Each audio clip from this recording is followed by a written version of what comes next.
everybody. We're back, and we're joined with our substitute co-pilot, Zelda. She wants to be in the sun, so this might be interesting since I'm going to be starting with the oil backgrounds. So, and she's a pretty furry cat who likes to swish her tail around, so we'll try to work around her, see if we can get her to lay a little closer to the window. Anyways, so we're gonna start off with one of these here. We'll go with this one, and if you give me a moment, I gotta go check our washing machine. I heard it banging around.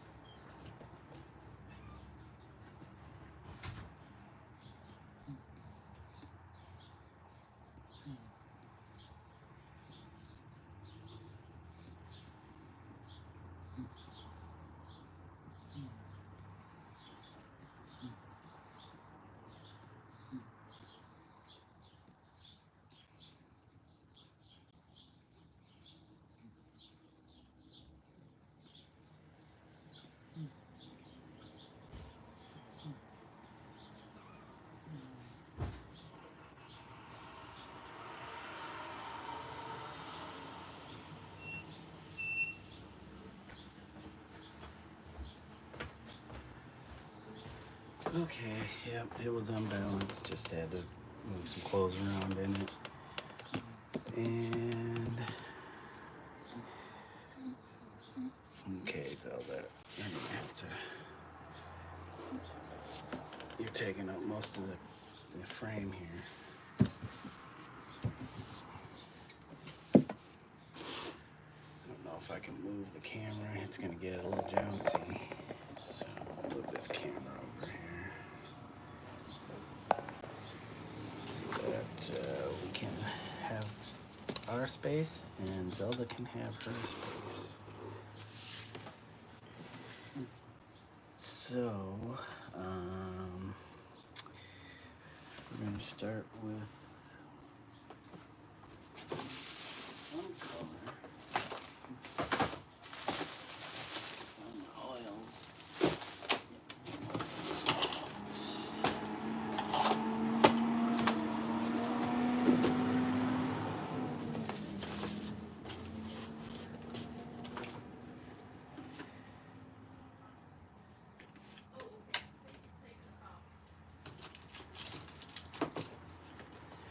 I thought maybe some green.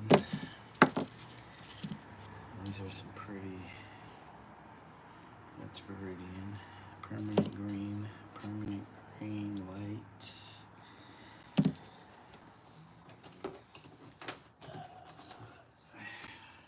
We have a sap green. I don't know, sap might be a little too transparent for what I'm looking for.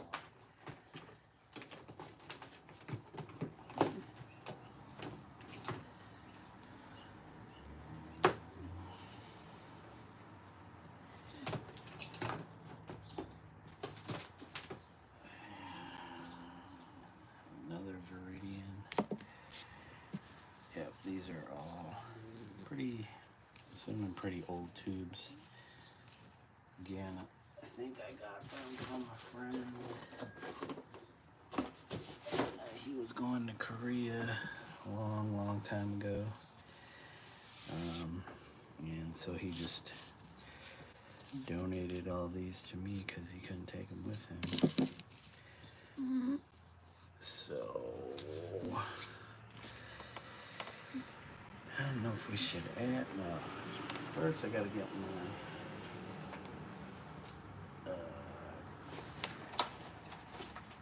palette I'm gonna use. Let's use one sushi containers. I don't know where I put my old one. Somewhere around here. And we got our thinner and our brushes.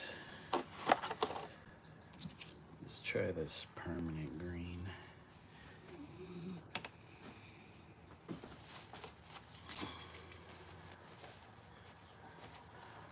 So it's a pretty nice sunny day here.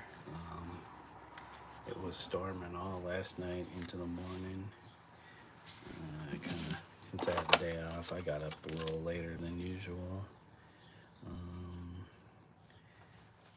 Yep, made breakfast or really late breakfast, more like brunch. And now we got some time to do a little bit of painting. So let's squeeze out some of this, see if this permanent green.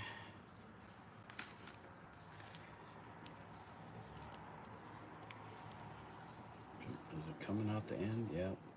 This tube is so old, it's cracked. And spraying a leak.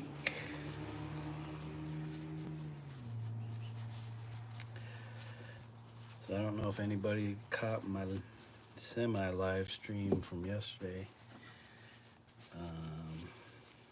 Just a little update on me starting to clean up the garage that I use for my studio in the summertime, at least studio I use for painting larger works or works that include more of the toxic side of paints. I mean, nowadays oils, you got all these newer products that you can get and use that are not so toxic, but in my case I have all these older paints and I'm just going to use them as long as I'm protect myself and be safe, which, you know, I try, but I don't always succeed. That's why I like doing that stuff out in the garage where it's more well ventilated. Yeah, I should probably be wearing gloves, but I don't have any. Because usually I paint mainly with acrylics. I've done oils in the past, but I kind of like the immediacy of, you know, the acrylics or enamels. Just they can paint a lot quicker. But I do want to get back to doing oils and painting alla prima, you know, just kind of just practicing stuff I haven't done in many years. So anyways, let's get going on this here. Jeez, I still feel like I should probably add some to this so it's not just straight tube color. Like, do I want it darker? Let's try a little bit first.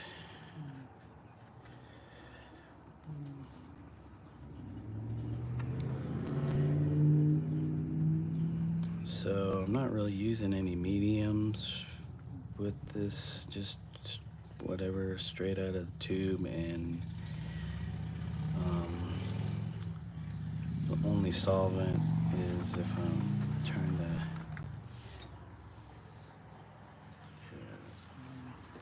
just loosen something up or clean something up. But I kind of want this to be chunkier, the better. And looks like Zelda's really into the oils.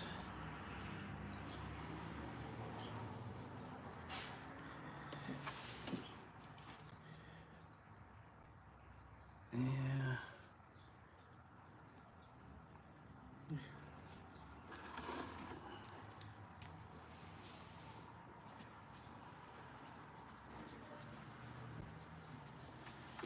Let's see. So far, I've been kind of keeping it either, dude, you can't be doing it. Straight pure color, or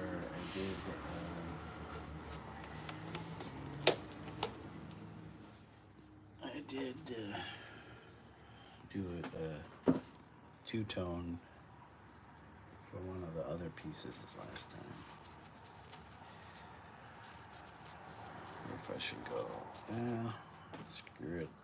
That's what these canvases are for, is just trying stuff. So I'm gonna go with the light cerulean.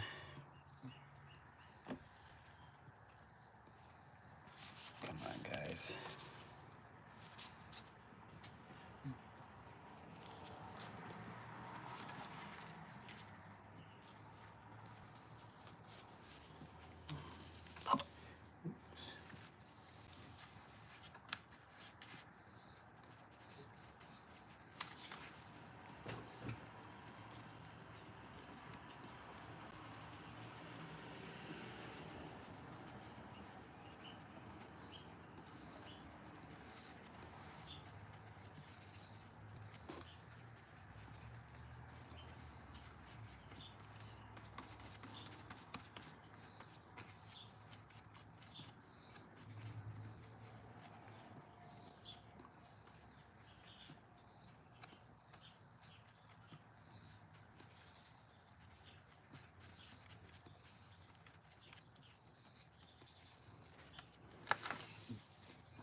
Are you guys seeing this?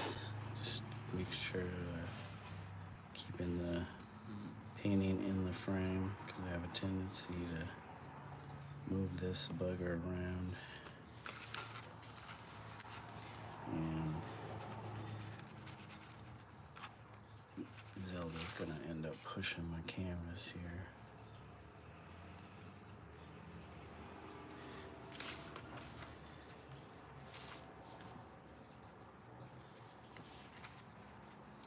Kind of just want to modulate the between the green and the greenish blue, but I gotta make sure I get paint on there so it's thick enough. Yep, see, this is where I need the thinner, because I don't want it to get right up on the white border here.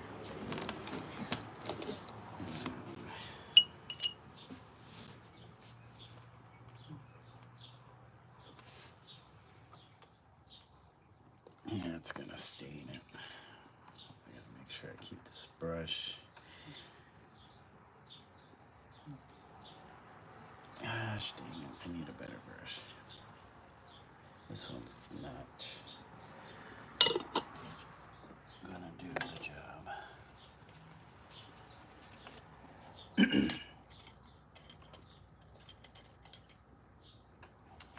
Let's see if this one will do it. These are all like splayed out, so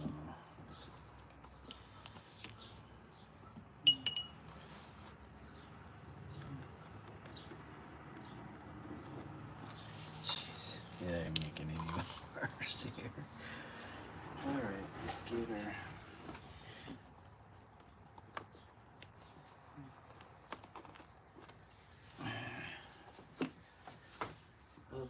find a proper brush. I don't think, man, all these brushes are pretty old and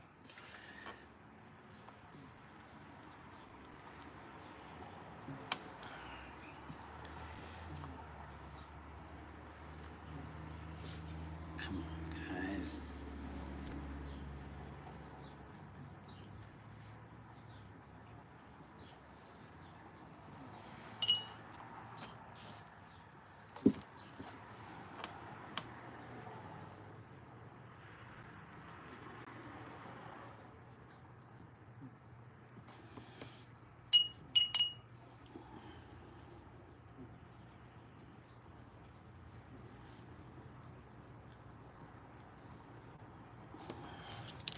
Well, that might be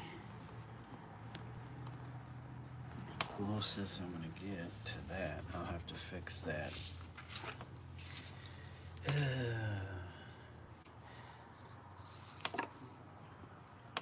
And that's the problem with using this size brush for the area that I'm trying to fill in.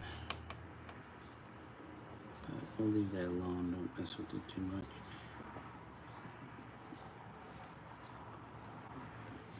Just kind of move around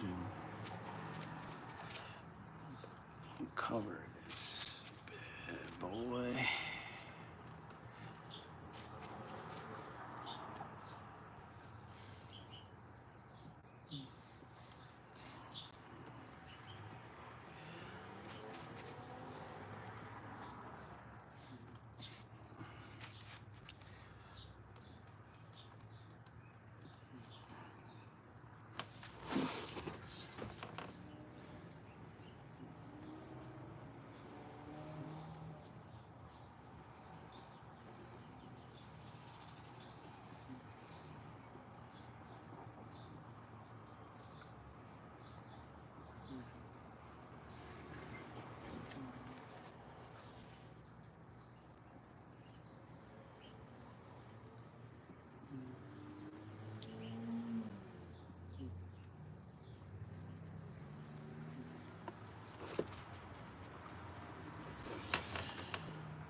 Ah, dang it.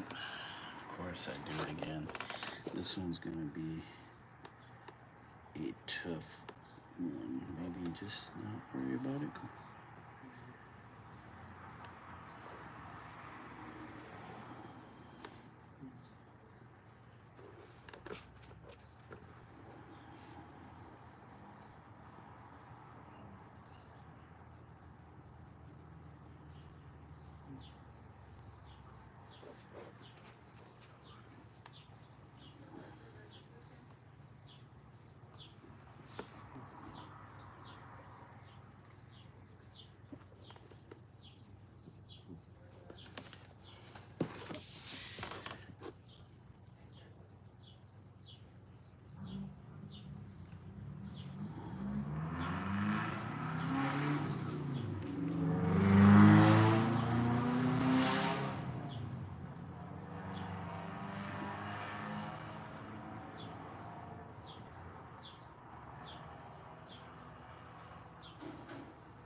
Oops, God, I gotta make sure I'm not putting my finger in the paint.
inches.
tail again.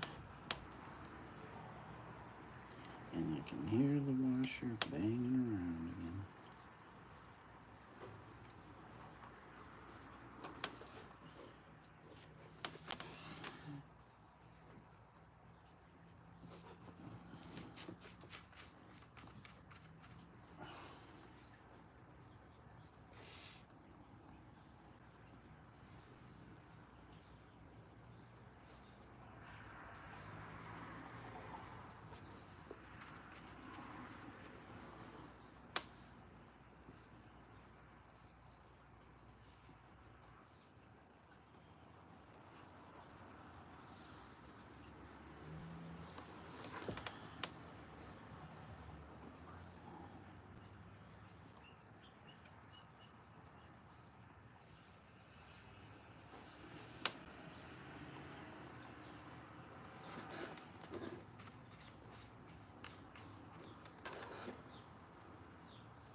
Oops.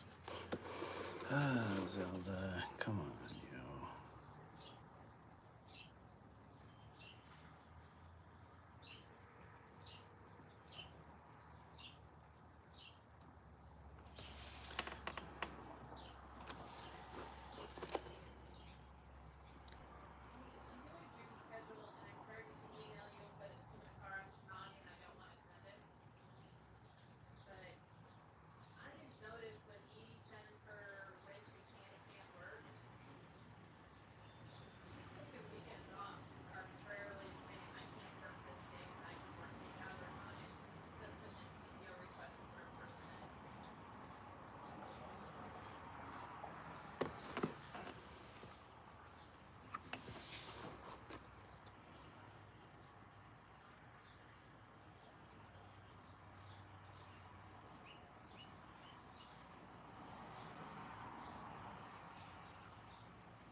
Zelda,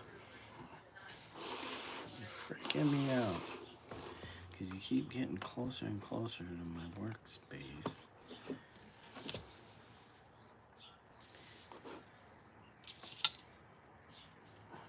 Plus, that handle on that brush is sticky for some reason.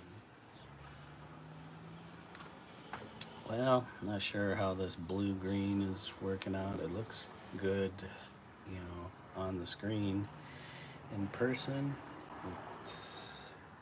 it seems more greenish, and on the screen it seems more blue-greenish.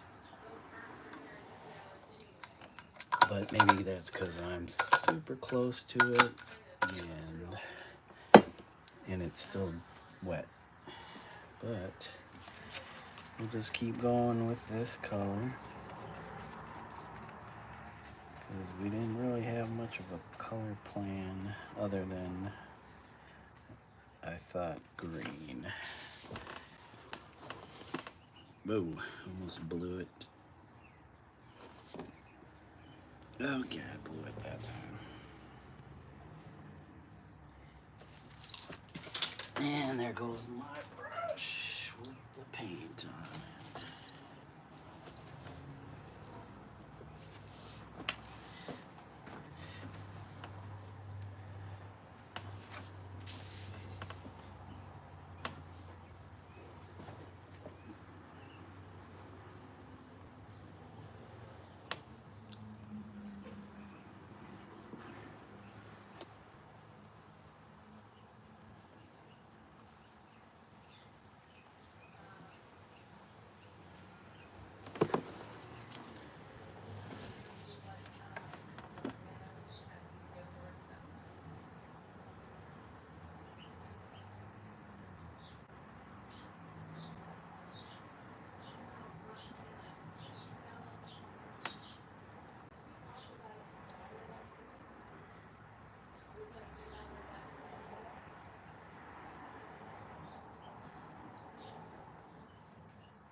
Let's see if anything's going on here.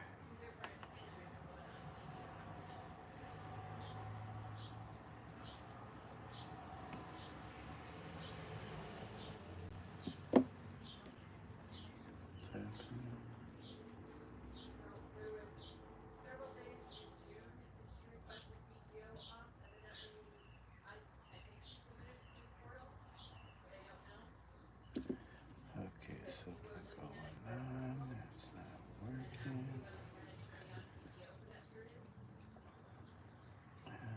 What else? Oh, I really want to get Zelda out of here. Come on, Zell. I need my workspace back, and you're crowding me out. Come here, girl. I know. I'll put you on the rocking chair. Come here.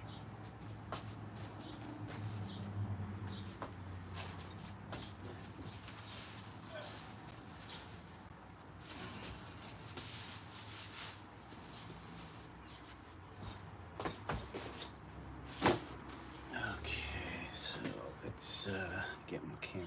Well, let me put it right here. Since we don't know if the cat will be back or not. Kind of want to have some of this just straight pure blue in some areas.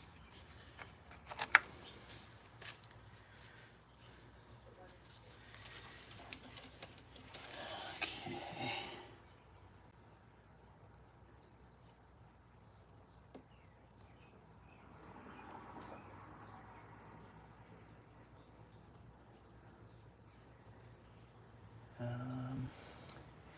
Just want to thank folks for stopping through and watching my live stream. I know it's not the most exciting thing, but I like watching other people paint. So, you know, and I don't do music. I listen to stuff, so I have another earbud in one ear listening to something, podcast or something, usually about art, or somebody live streaming their paintings. So I just don't paint. I also like studying painting and watching other people paint. So I'm not the most knowledgeable about it, but I've been doing it for, let's see, first painting I did was when I was 18. I think I had graduated high school. I was doing all kinds of reading of various artists. I think at that time I was probably really big into Salvador Dali, and the Surrealist movement. And so I was just kind of reading and studying all that on my own, because I had no plans after graduating high school and no money to go to college. Didn't put any effort into trying to figure out how I could go to college, and I was too focused on art and skateboarding. Skateboarding was pretty much consuming all of my time and mental space. And then the rest of that time was art and painting. So yeah, first painting I did was when I was 18. I know I did stuff probably prior to that as a kid, maybe some watercolors or something. I would always draw. I've been drawing since I can remember. But painting, besides maybe some long lost watercolors when I was a kid,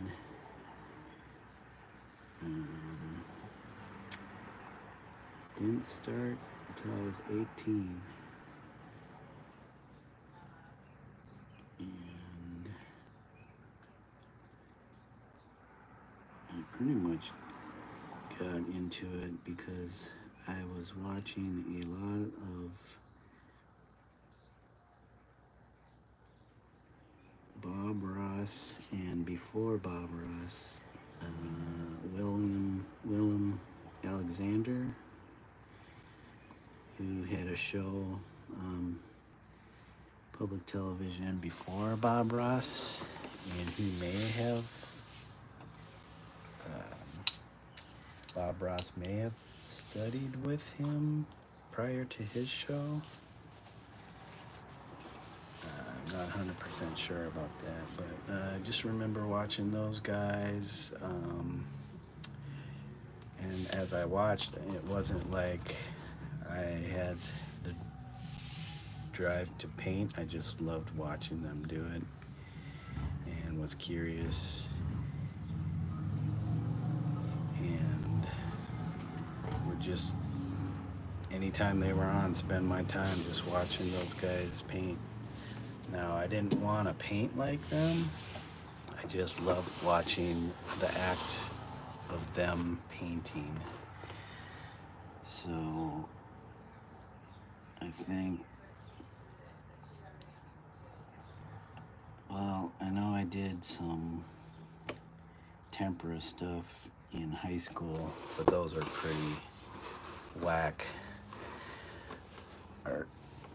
high school art class projects, and I don't think we had a very serious art program going on in my high school. But because I loved art from an early age and was always getting books and reading about it,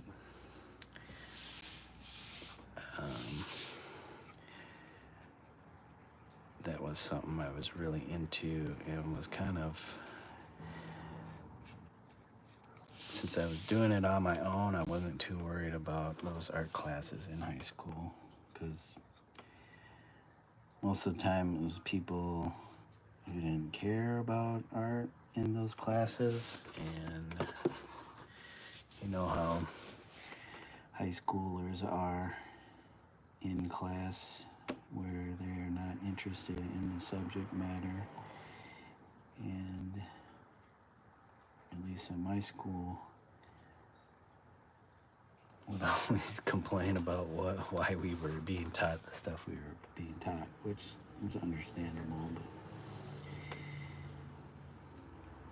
me, I just kept my head down and did what I had to do, and I was lucky. I graduated with at least an average grade point, and yeah, just had no thoughts of where I was gonna go other than I knew what I wanted to do, which was skateboarding and making stuff. So yeah, I know I'm kind of rambling now, but it's like painting and talking is like driving and talking. You're trying to pay attention to the road so you don't kill yourself or anybody else, but you also don't want to sound like you're just saying gibberish, which I probably am. So, yep. I think at 18 I picked up, what did I do? I think I went to a local art material store that I knew of, and bought a set of oils, some brushes. I knew you needed thinner. I think I had some books also on materials and some instructional stuff. So besides the shows and the books, I kind of had a basic idea of what I needed, and I just got the materials. And let's see, actually my very first painting was an acrylic painting, and my second painting was an oil painting. So I think I bought did I buy a set of acrylics? I can't remember. Somehow I had some acrylics, painted my first painting, which was a very cubist inspired painting entitled Blue Bottle and Glass. And basically it was a bottle and I guess you would say kind of like a wine glass on a kind of a small table, and it was very cubist, more synthetic than analytical. And I still have it because nobody gives a crap about that stuff anymore. And it was my first painting. Maybe I'll post it up somewhere. I probably have it somewhere on one of my social media, Instagram or Facebook or something. I know it's on my Instagram, but you have to go way, way, way, way back to one of my very earliest posts to see it. So maybe I'll have to relink it somewhere. But yeah, besides Dali, I was very much into Picasso.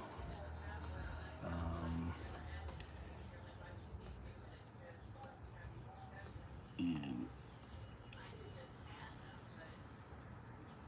his various painting phases. And Cubism was up there for me. I think one of my earliest influences is my parents had a bunch of art books that they got from their trip to Japan before I was born.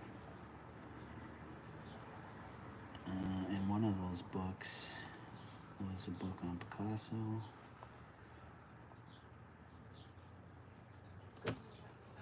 Well, I know they had the books, maybe that one, because that one was in English, so I don't know if that was one book that they got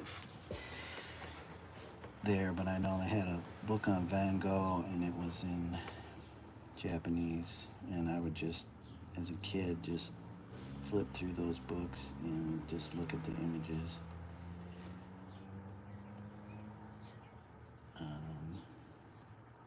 But the Picasso book had a painting that really grabbed my attention, and the title of that one is Night Fishing in Antibes, I think. And I just love the composition, the colors, the various shapes that Picasso used to create the work. And that's always kind of stuck with me.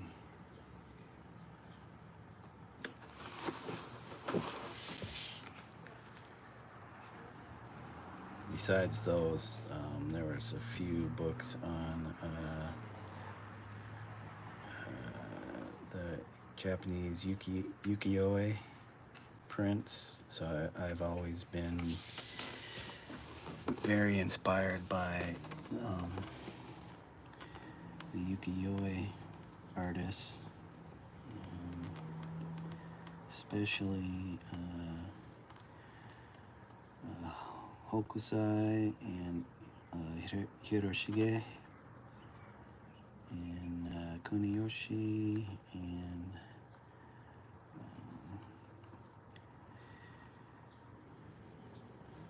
I'm sure there's a ton others that I can reference, but I can't think of their names at this time.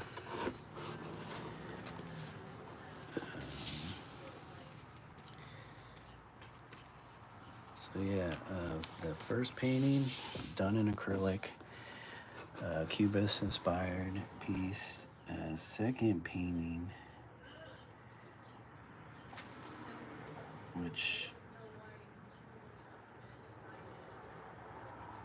I'm trying to think, I had two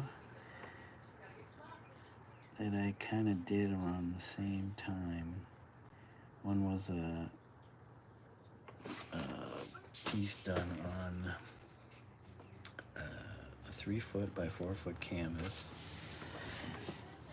and the other was canvas board. I don't even know why. Just it's like, young, and was like, oh, we'll try this canvas board. Sounds cool. It's flat, thin, easier to carry around than a canvas. So, yeah, they were both both those canvases inspired by were Japanese themed. The large one was a reproduction of a samurai that I copied from a image. I can't remember if it was in one of the books that I had or some other photo. I'm assuming it's one of the ukiyo-e books my parents had that I kind of took. And the other was of my own invention, just like the Cubist inspired piece. That was my own composition. Was image kind of Cubist, and both of those were kind of Cubist inspired. The samurai, the large samurai, and then this other one, which was, if people are familiar with the practice back then of a seppuku, which was ritual suicide, where they would take their short sword, I think, the wakizashi, and disembowel themselves, and then they would have a second who would decapitate you, and then they would go through the process. Well, not always, but you know,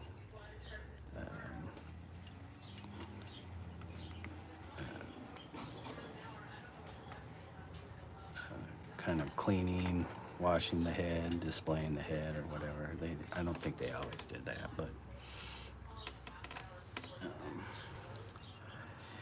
but that was kind of a practice back then in feudal times in Japan.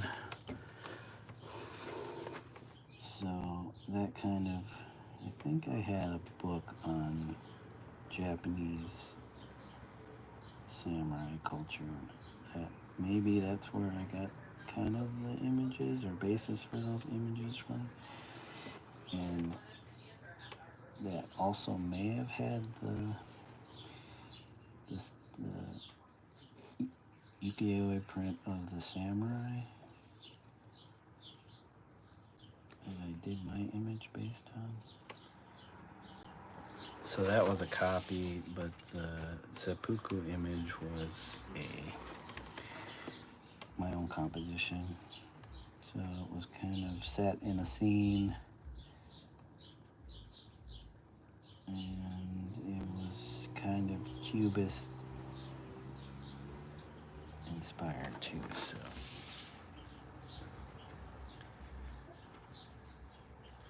but both of those, the large samurai and that one, was done in oils, and those were my first two oil paintings. And those were done,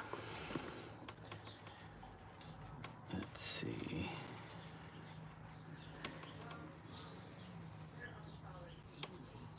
maybe when I was still 18, but probably 19. I want to say the Cubist painting that I did of the blue bottle and glass was 1992. That was a year after I graduated high school in 91. And I think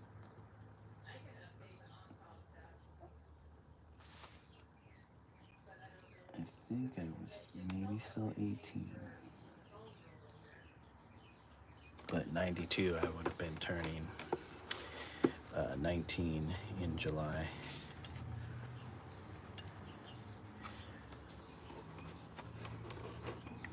So I know I did some other, continued with oils. I really didn't do the claps and everything. So you can't be climbing, dude. Gotta be like Kitty does, and how to navigate all this stuff. Knocking all this stuff on the floor, dude. And I put you down there because of your cat hair. So come here. Come here. You gotta go. Not while I'm oil painting.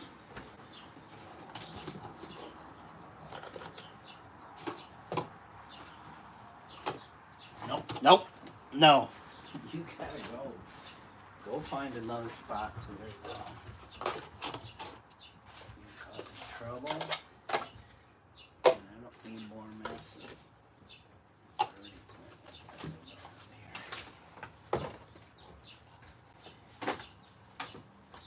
Okay. The volume might be down. Yeah, I don't want to hear myself just talking.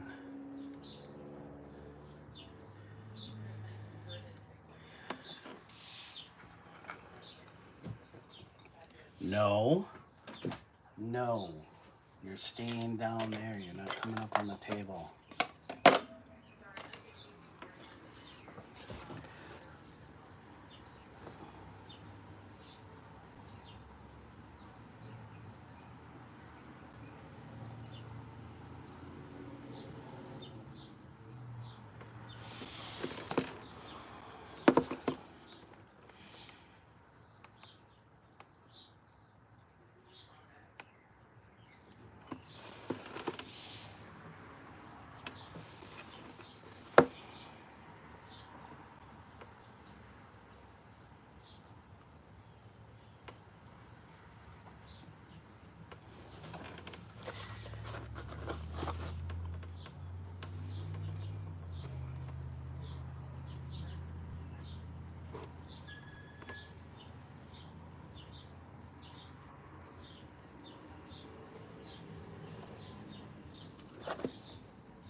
Nope.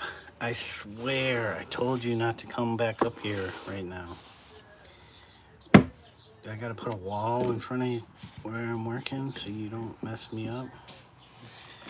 Now everybody can't see what I'm doing. I know you want to look out the window. That's fine.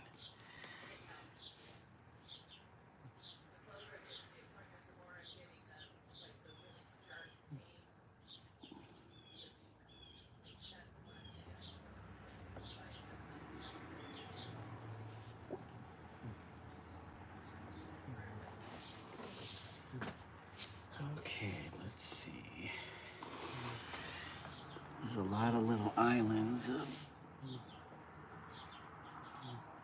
need to get filled. And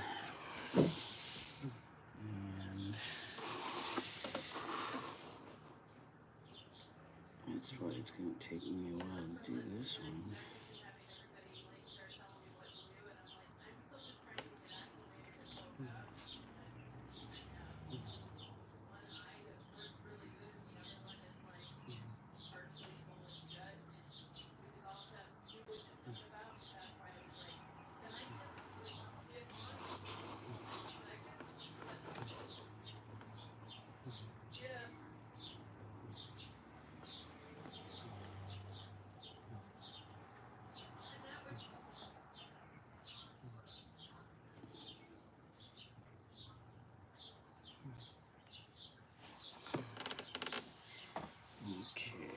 Should probably do more of these internal areas before I start trying to move over to this side. I'm telling you, lay down and keep still, because I don't need you accidentally running your tail through my paint. So I don't want to clean your tail up. That'll be a huge mess.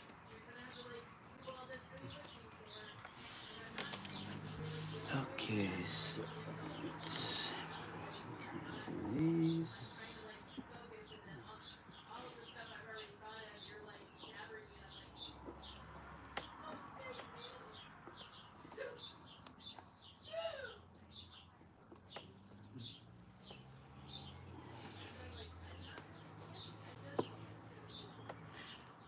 I need more of this green because everything's starting to get more just kind of bluish green.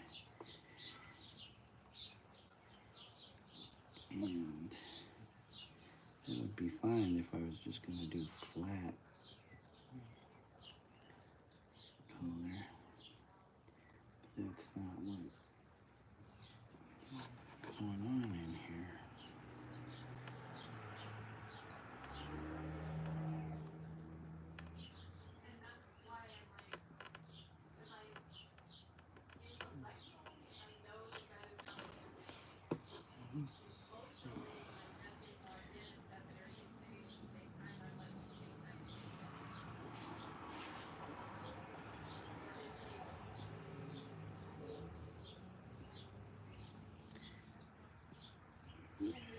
is going to be real tough to get into.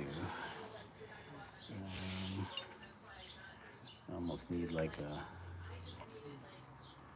needle or something really thin.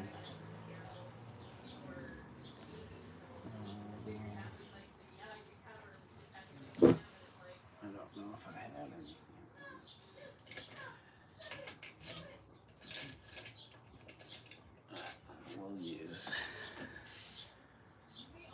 We'll use the X-Acto knife here. Let's see if we can get in there.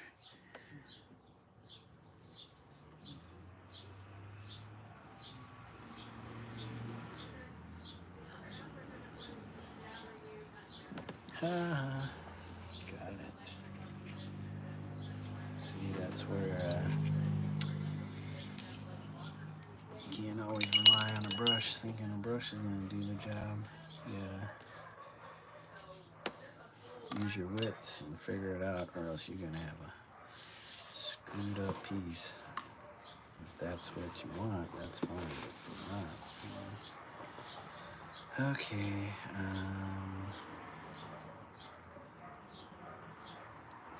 I think I need some spots for some more green. I'm getting a lot of blue green here. I need some of this permanent green straight from the tube.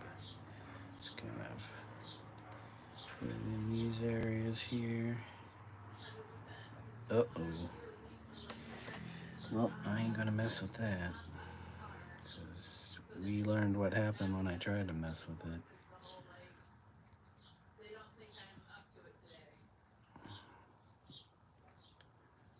Okay.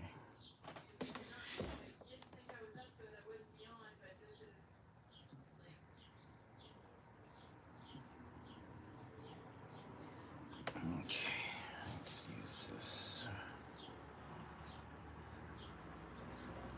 So this brush here used to have longer bristles, but I've used it so much that it wore the bristles pretty much down to a nub, which is fine because it works great for putting chunky paint in the spots. Thicker paint.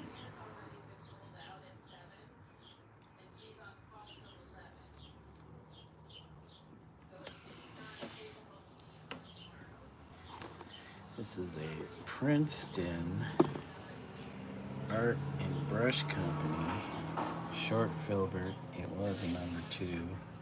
Love those brushes. Not sure how long I had this. For some reason, it is all sticky along here.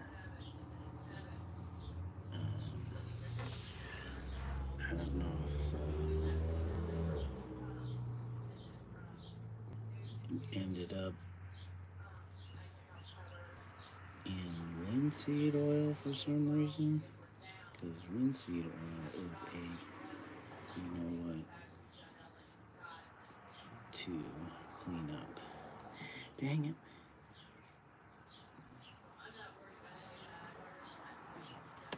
Should use the X-Acto.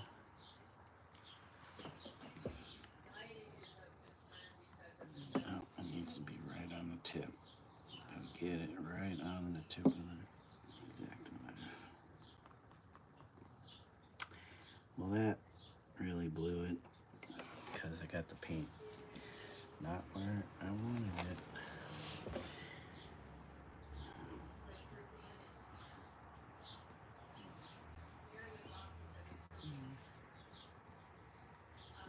Okay.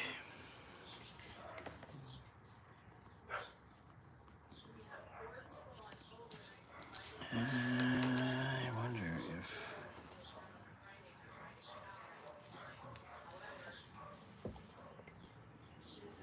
oh crap, gotta be careful, man, because these areas, I keep forgetting where they're at.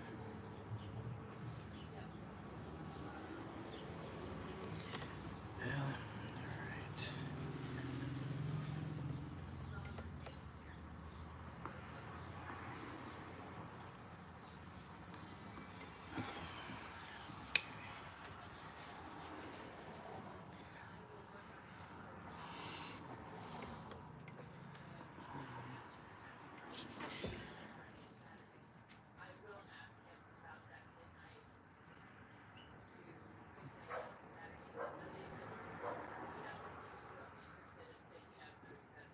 Okay, well, those areas are definitely more on the blue end, so we'll just have to work with that. Like I said, it's gonna be what it's gonna be, because I don't want to mess around with it too much. Spend too much time on these small canvases, trying to have these ready for the art fair in Harlan, and they got to be kind of dry before then, or at least the surface needs to be cured.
Kind of excited to do this,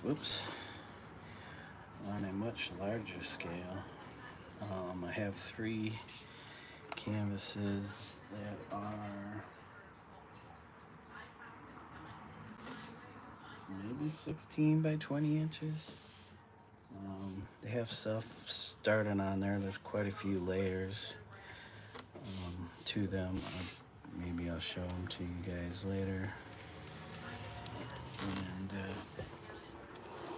And each one had a simple theme of, what was it? One was a fish, generic fish, one was a bird, and the other was a rabbit. And I was thinking of continuing that, done in this kind of manner, where I created the underpainting and then covered it with a layer, and then drew into that layer, and then, at this stage where I'm added all the interiors of the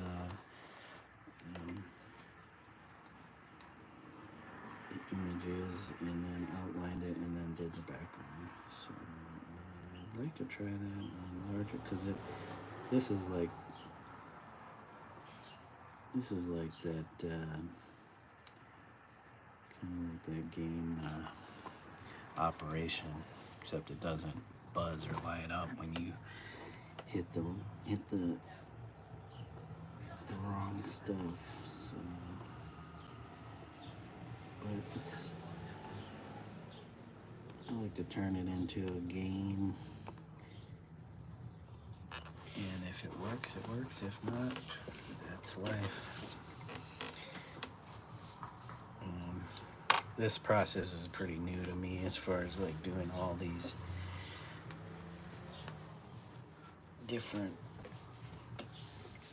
layers, which are kind of separated. Like, sometimes I would just go in there with all the the different materials and kind of just like go over this. I'm kind of keeping them separated. So you got your acrylic and your enameled, and yeah, there's some screen printing in here, but that's done with acrylic paint. I got my acrylic outline.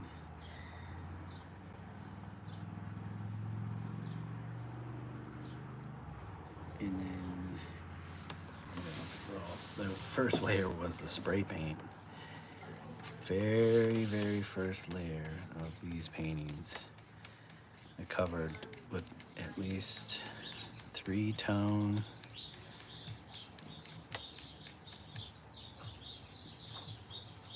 and kind of kept it within a certain range of the color wheel, or almost monochromatic, and that created the kind of nice smooth surface, which will be interesting to see years and years down the road how these have held together, having painted all this stuff on top of different types of paint.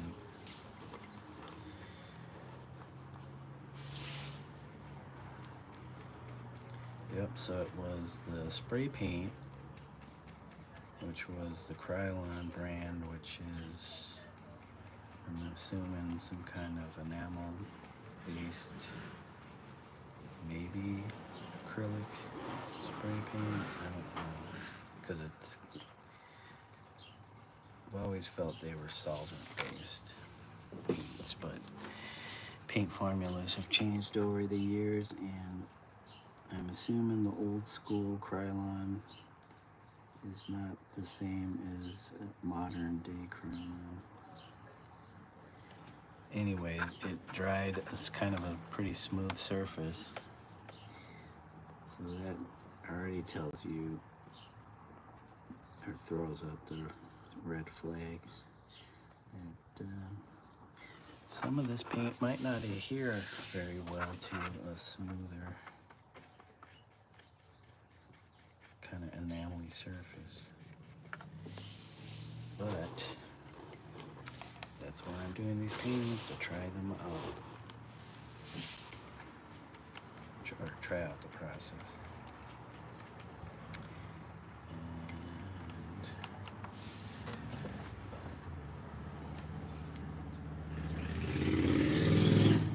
So it was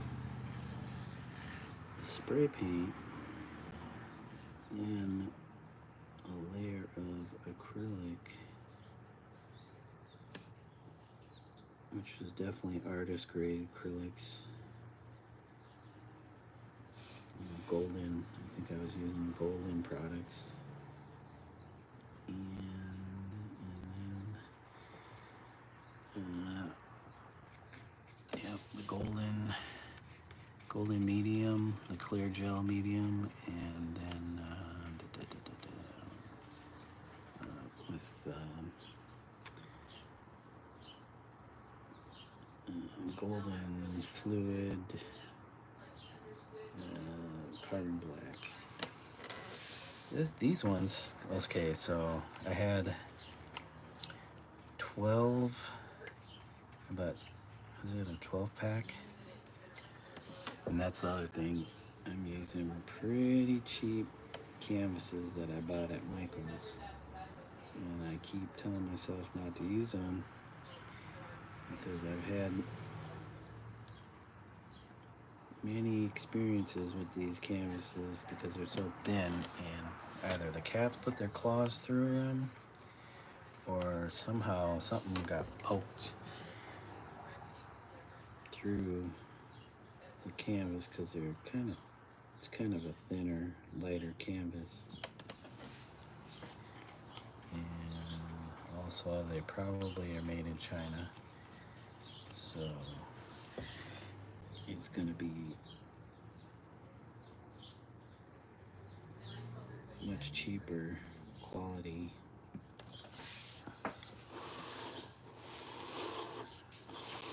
I suggest, if you can, buying rolled canvas or linen. I have some linen, but I haven't used it yet. Mainly, I've always used cotton duck, various weights. Um, Smaller canvases like this, they usually use lightweight stuff, but you know, if you're worried about your cats digging their claws through your paintings, especially around here, I got so many paintings leaning here and there, and some of them, they have their backs exposed, and cats will climb all over everything. It's not like you can't fix them. It's just kind of a pain when you find out that you have to fix it.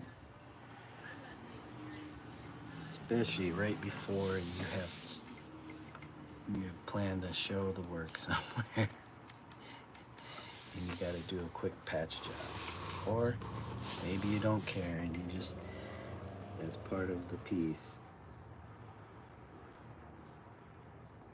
And I'm kind of moving a little slower on this using this little brush, but I want to make sure I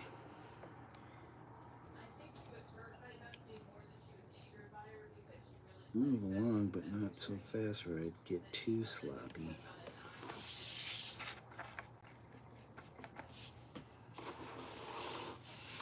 The name of the game is to keep it in the lines.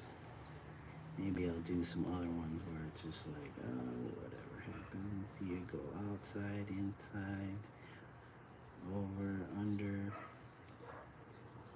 doesn't matter. But these ones, right now, I'm gonna kind of keep it on the lines.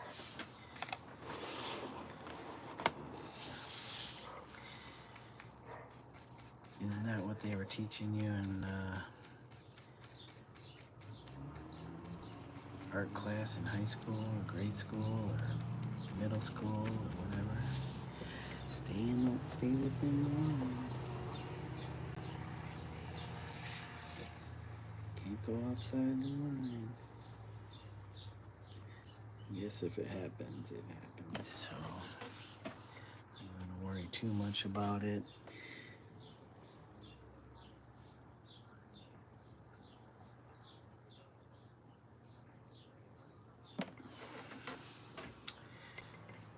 Yeah, where are we at? Probably over an hour, but probably more than an hour, I'm sure.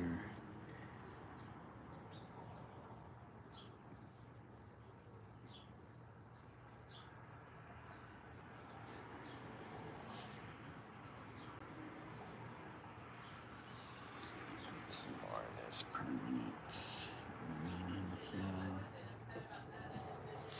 Get that permanent green, Zelda. Get it in there. Pure permanent green.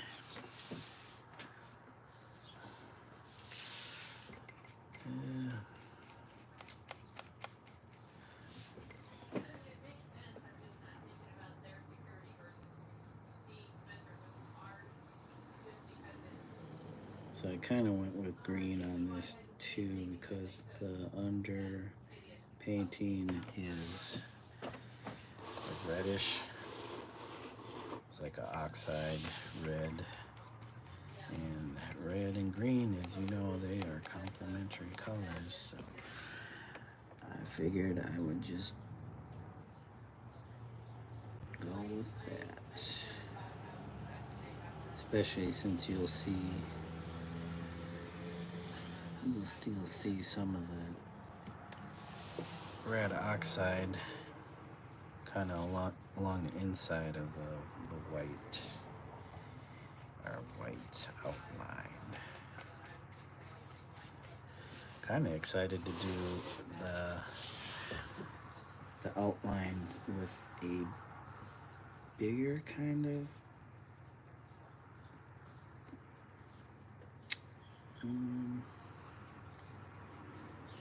liner. I've done stuff where it was the tube, so you just pull a line, you're just using the paint tube, you just squeeze it and then do your line that way. It's kind of, I always think about line weights, so that's not gonna work unless I'm doing very, very large scale, because I want a certain quality of line. And like this is nice for this size canvas.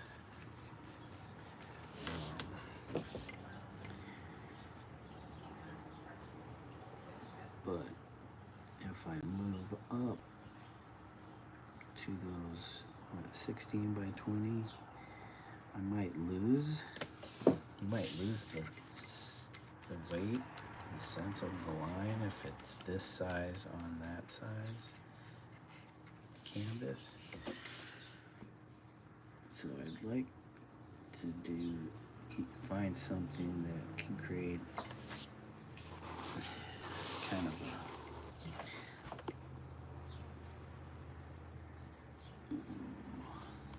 like a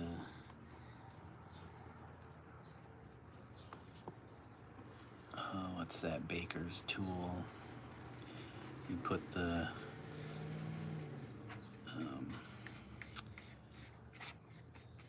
kind of the frosting or whatever glaze in the bag, and you can do your dedications on your cake or cookie, like happy birthday or little drawing and stuff. So that's kind of how I look at these lines here. They're not perfect, they're chunky at times, they break apart. You get these skips because I'm not that great at it yet, but who cares? I like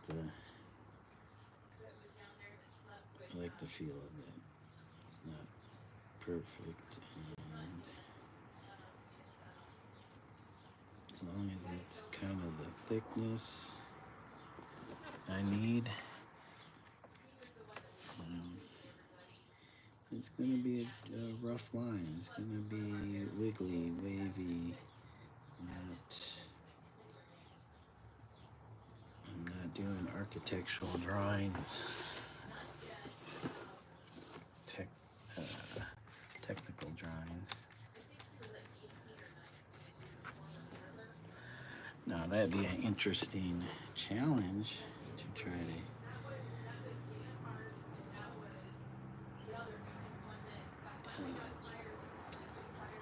achieve.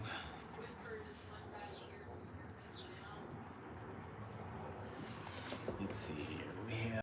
I know I've been doing a lot of talking while I'm painting, just kind of rambling. Let's see. Anybody got anything on here to listen to? The art of cycling. It's only 5 minutes. It's not live, is he? In the studio with Greg Leach, number 63. Iris painting from start to finish in 5 minutes. I will check it out. Don't tell me it's time lapse. I don't mind time lapse, but I see too much of it, and I know not everybody has time in their day to watch full live streams or whatever, but I'm getting tired of the time lapses. I want to see, I usually have stuff on the background, and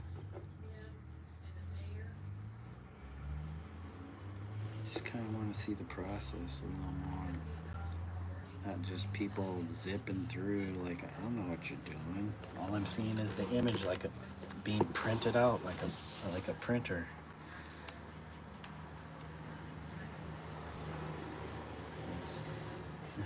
there's no I don't want to make any kind of connection between you and your art.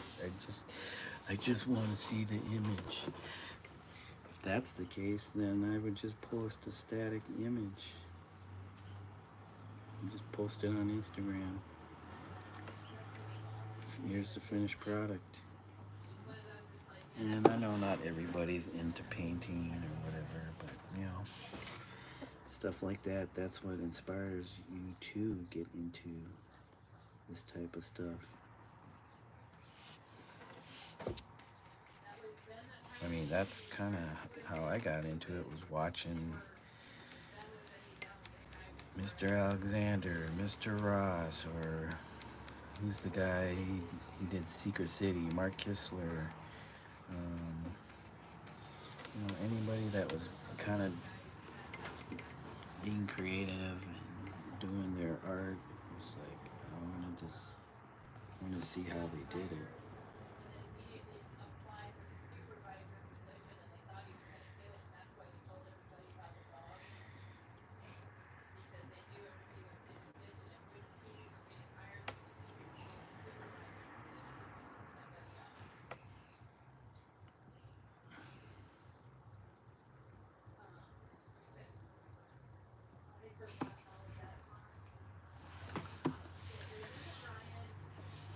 How's it looking?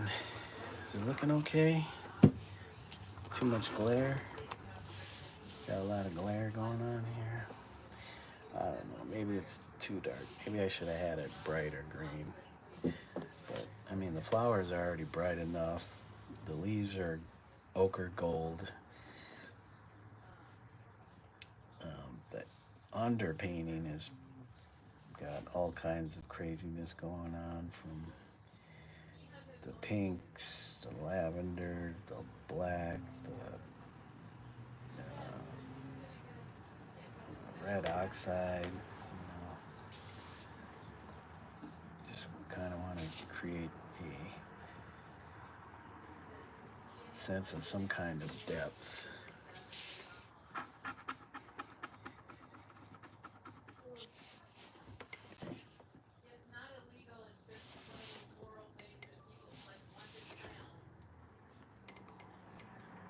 We're gonna go straight blue down here. It's gonna still get some green.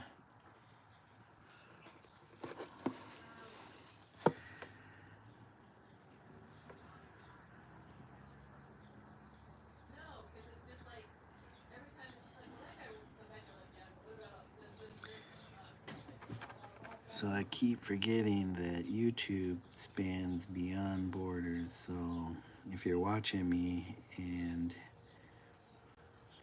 you don't speak English, and I'm sorry, I don't speak really any other languages.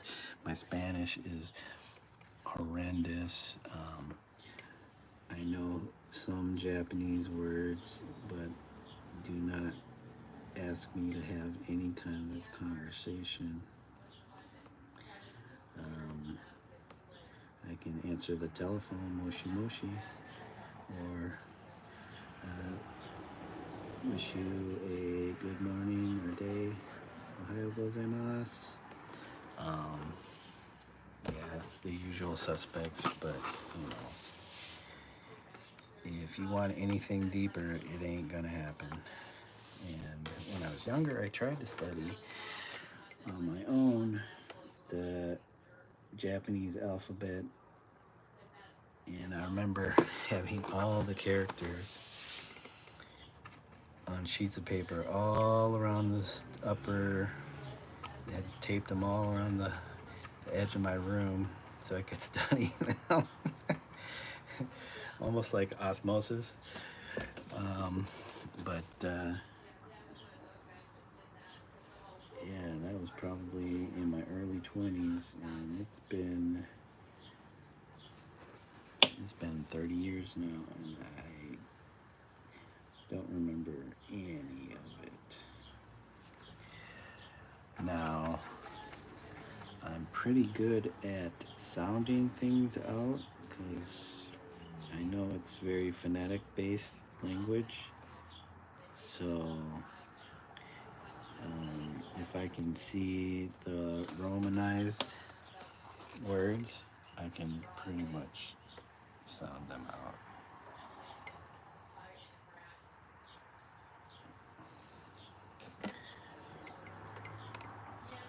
Yep, growing up, so my mom is half Japanese, half Filipino, and she grew up, she pretty much spent a lot of her time with her great-grandmother and in and around near Tokyo till about 7 years of age, and then her mom and her husband, not my mom's biological dad, but they all moved to Hawaii, and that's where she grew up. So I'm sure they used Japanese at home, but my mom, being more modern, wasn't too keen on that, and was kind of wanting to adapt more to the Western culture. So when me and my brother were born, Kira, you can't be up here too. Growing up, she never really spoke Japanese to us. I mean, being in the middle of America, there's not too many Japanese-speaking people. My dad's, pretty much European American or American, but his side of the family is lineages are from Europe. So we pretty much spoke English only.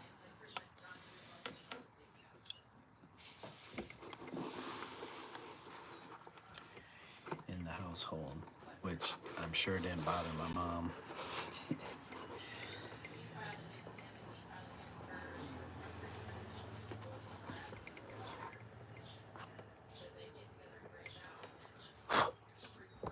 Okay, you guys. Kire, I know you want to get up here because you're usually the co-pilot, but your rival has got your spot,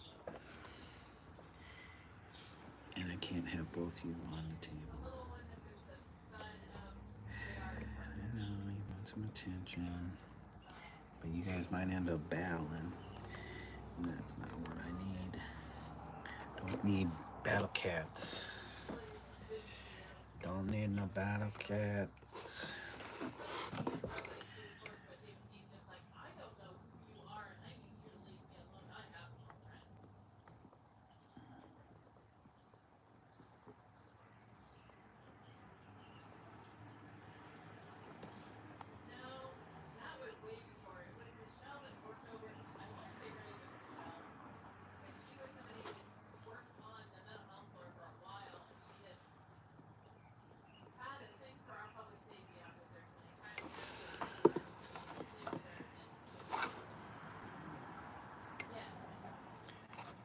Getting close.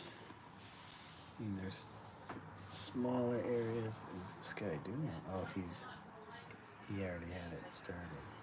He's just working on it. I thought he was going to start to finish with his painting. He's using pastels, soft pastels, or maybe oil pastels, soft oil pastels.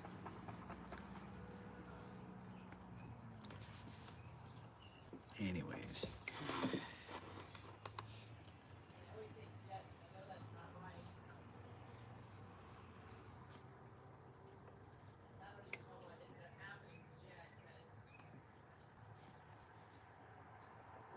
Keep plugging away. Just wondering how long this will take to dry because I am using, so this was the Liquitex Artist Oil, which I don't know if they still make Liquitex Artist Oil. And the permanent green, it's also Liquitex. Yep. So 2 Liquitex oil colors. I think I got that from my friend Jason, the one that went to Korea long time ago. But this could also be a bunch of paints. I know I inherited a bunch of oil paints from my dad's mom, who was an artist. Got a lot of artists in my family. And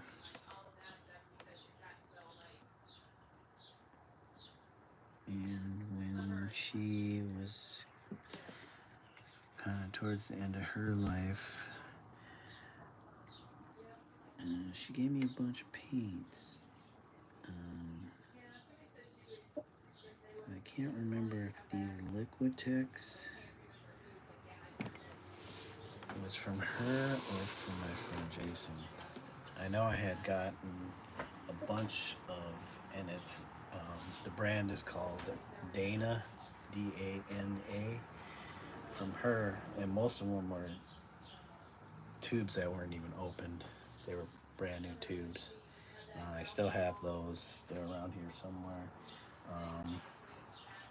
I used a bunch of them for a project years and years ago, around the time I moved from Minneapolis down here to Des Moines, Iowa. And they were probably some of the largest oil paintings I did. They were done on wood panel that I prepared, and they were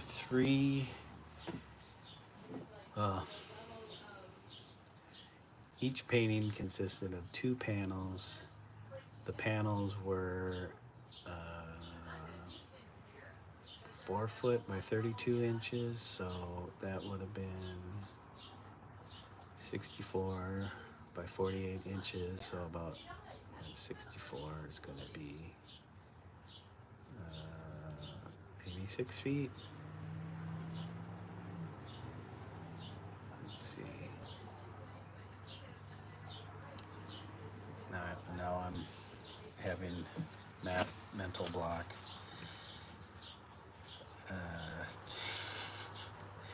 Because 48 is 4 foot, another 12 is 60. So 5 foot by 4 foot? I swear I thought they were 6 feet by 4 feet.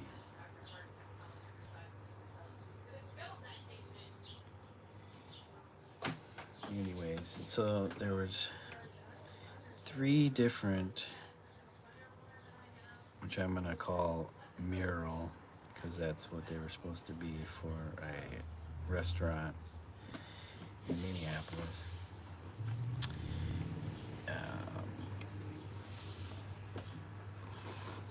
And so there were 3 pieces. Each piece consisted of 2 panels that were 48 by 32 inches, which would be mounted together, the 2 panels, because they were on 1/2 inch ply, birch veneer or something like that, or I can't remember if it was all birch, or I'm assuming birch veneer. And man, it took me, the first 2 panels took me maybe 3 months, 2.5 months to do, and I had a deadline. I think this was so my deadline was in August, early mid-August. So I think I got the project in just after the new year, maybe a month, maybe in February I started, maybe even March, and it took me 2.5 months because I was no, I wasn't working at the time, was I? I think I was just painting, and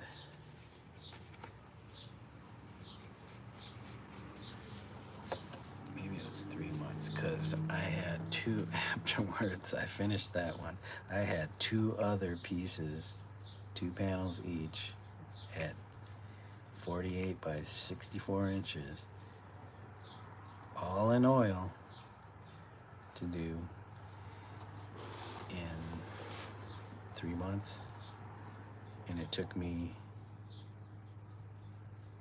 maybe 3 months, probably 2.5 months to complete just the one. And I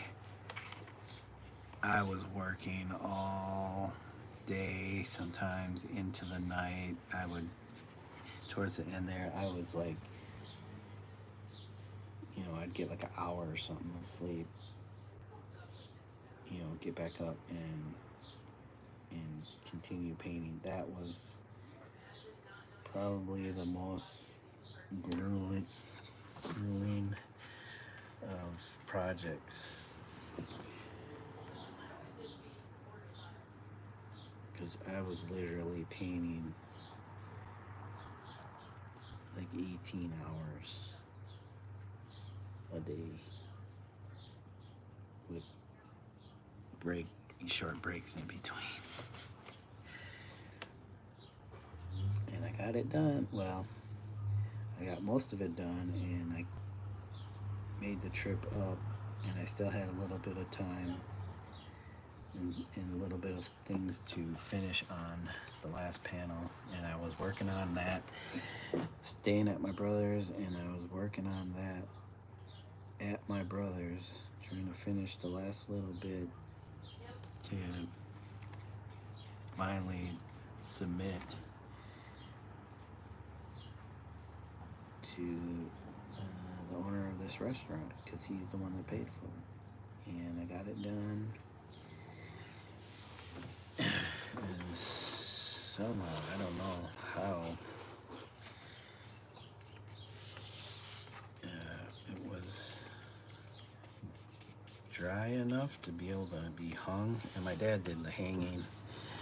He hung the pieces in a special kind of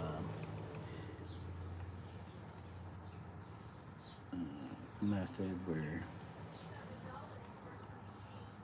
I know they do it in metal. You have like a metal bracket you mount to the back of the piece, and then you mount the lower bracket that holds onto,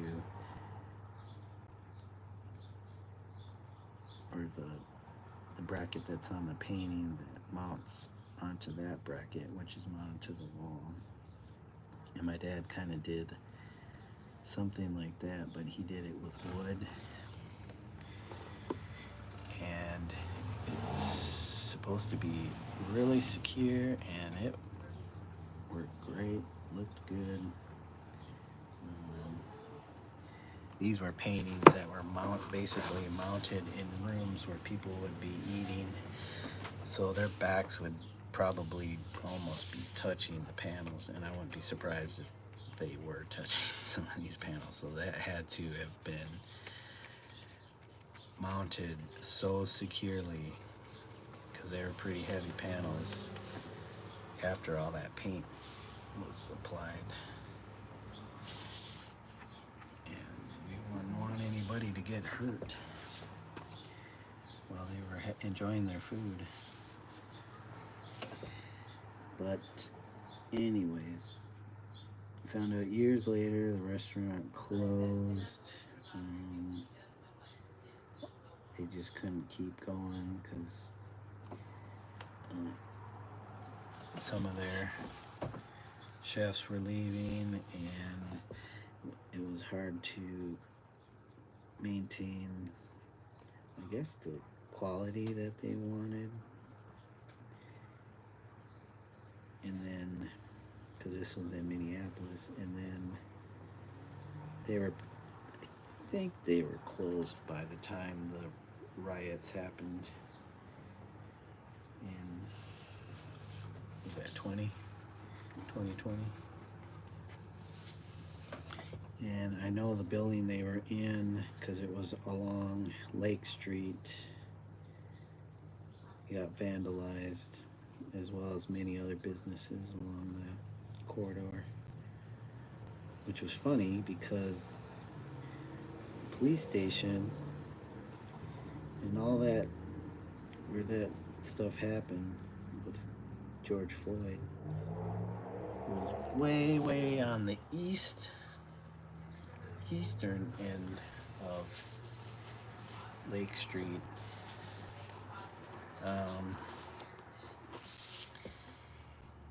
And all these businesses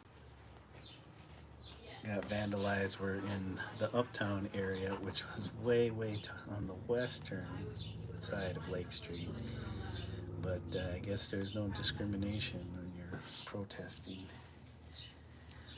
But I think that they were closed by that time, but the building got vandalized, as well as other businesses that where I knew some of the people who owned those businesses also had their shops vandalized.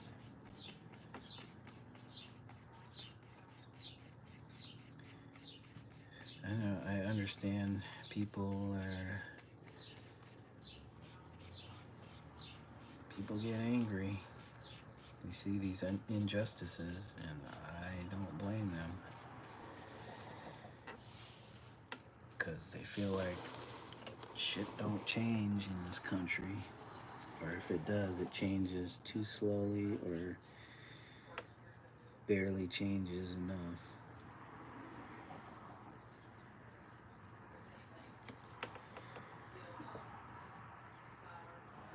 And I feel bad for those business owners that had, because it's like they weren't the ones that killed George Floyd.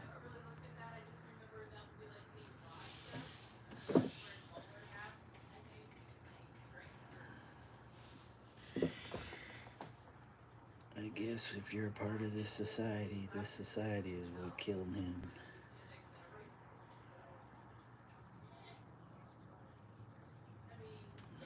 This country has a lot of freaking growing up to do. Stuff from its past that I don't understand people of these modern times. Oh, well, that wasn't me. That was so-and-so from long, way back before my time. It's like, true, but you still benefit, exist, and profit from that. You know, those people built this system, and if you're not trying to do anything to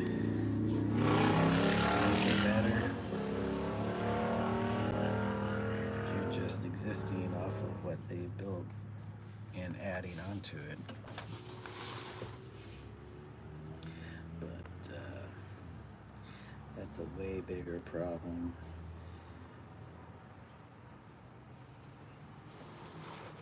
Or maybe you don't see it as a problem. Maybe you are the type that's like, man, I'm fine with how things are going.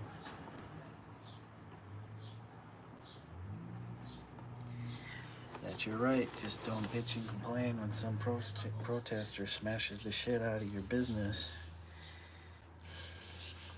Because that's a part of this American experiment,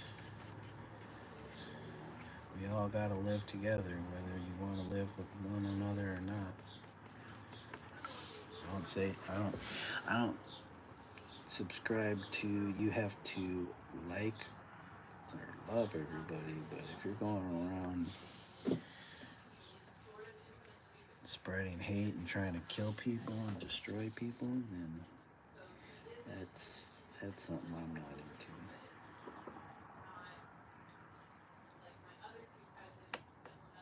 It's like, that's fine. You hate me? Cool, whatever. We don't have to be best friends. The funny thing is, I don't even know you. You don't even know me. So how are you freaking hating?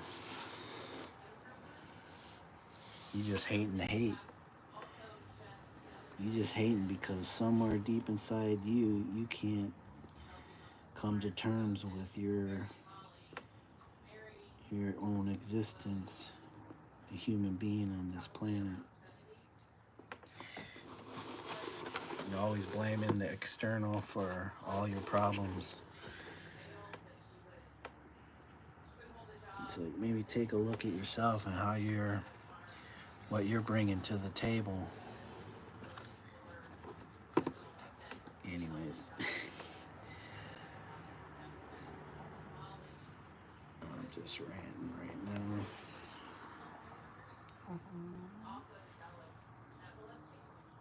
It's not like I have the answers, but man, the answer is within everybody.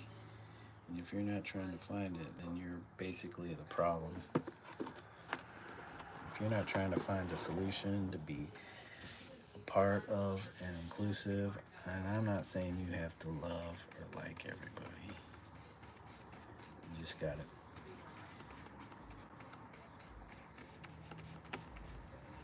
learn to coexist.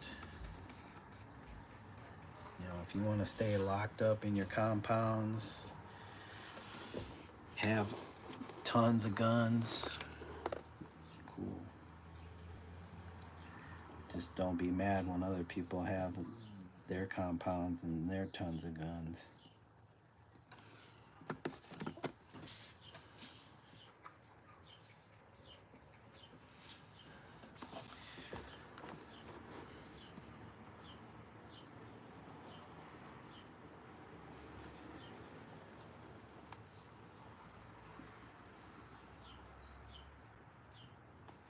I guess when you paint, you got a lot of time to think about shit.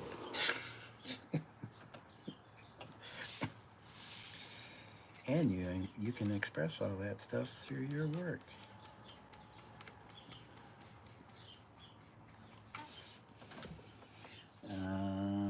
Okay.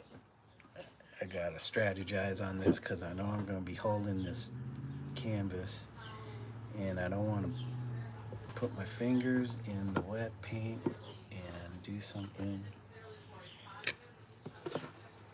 that's gonna cause me to get upset because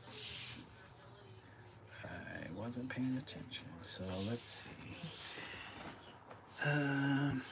Should we just circle around?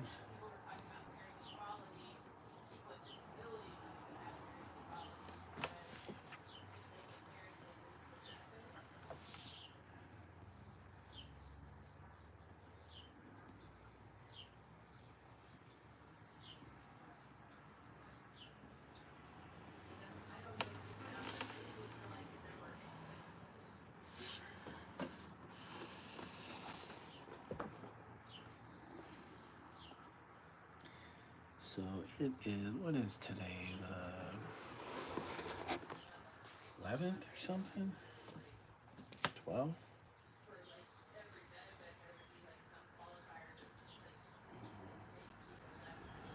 Of course, old phone up the 7th. Damn, too far ahead.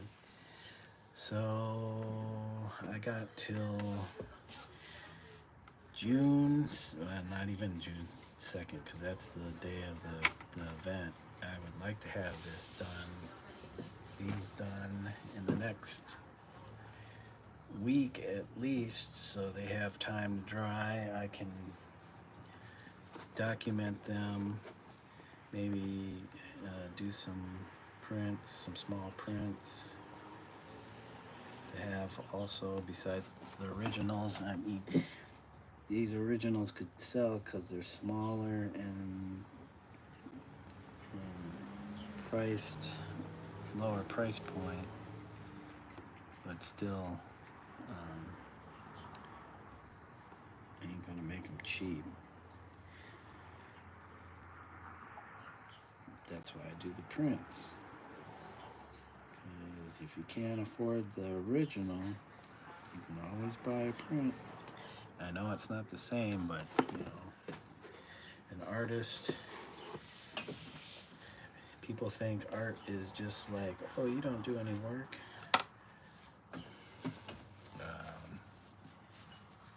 If you're creating something, you're doing work just like anybody else. Oh, it's fun. If it were always fun, more people would be doing it. Take some discipline to sit and create stuff. I mean, yeah, if you have a natural inclination, then it's gonna look like it's fun. And it is, but it's still work. And I'm sure you're gonna hear that from every other artist that puts forth their time and energy to create what they create. Just ain't gonna give this stuff away for free. I ain't in my teens where it's like, oh yeah, here you go, you can have this. That's fine. Or in my early 20s where I didn't know anything, didn't know any better. Oh, you can have this. Which, you know, if that's your intent to do stuff for other people, give it away. Don't get mad when you don't have anything left over. And you're crying because you gave it all away.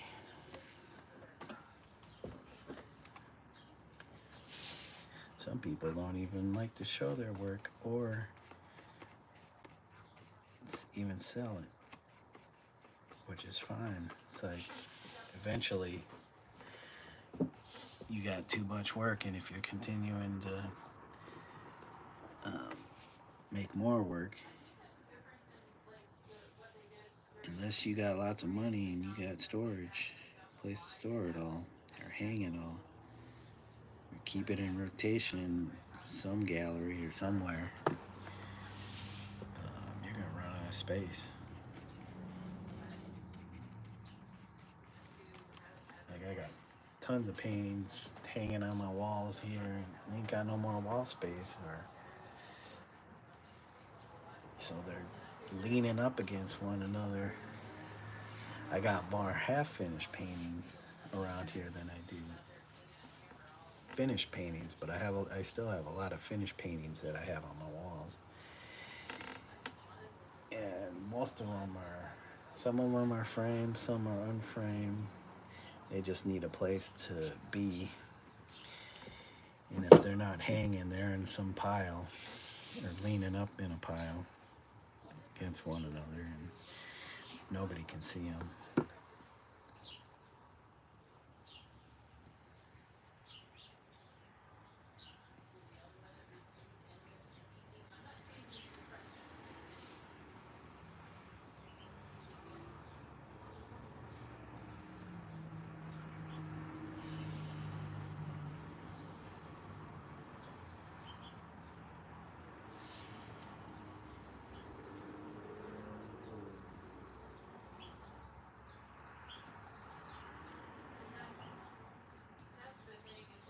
Oh, this is where he goes into his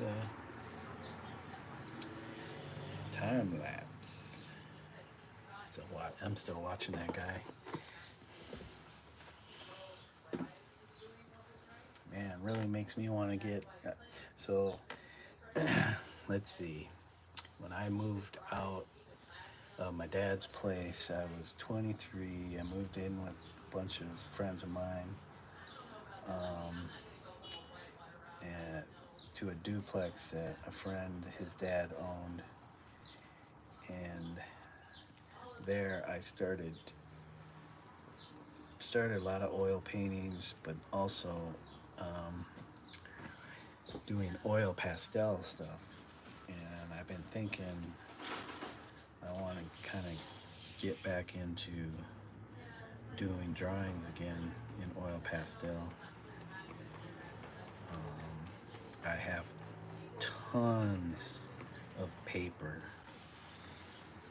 That's another thing I inherited from my grandmother and my grandfather, because a lot of that paper um, came from the printing studio that my, or printing factory, I don't know, studio, that my grandfather worked for a long time.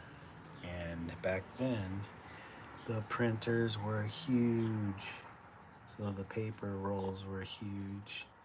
So I inherited rolls of paper, and I've used a lot of it over the years. Even this orange surface here, it's huge sheets of orange kind of construction like paper. I don't know where they got that, but it could have been the print shop. It could have been somewhere where my grandmother was buying uh, papers for her constructions. She painted. Um, she made stuffed animals. She made clothing for dolls and stuff. Um,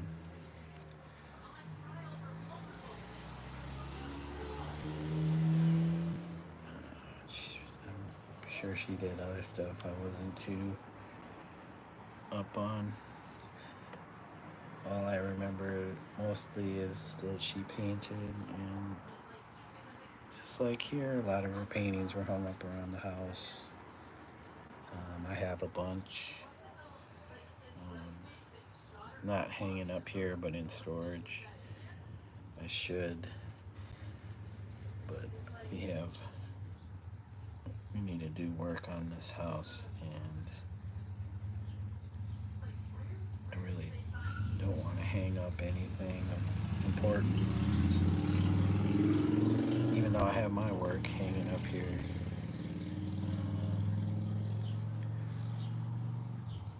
I'd rather have my work damaged if something happens than my grandmother's.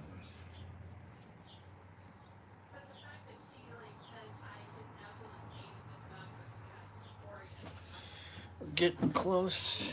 We're getting real close.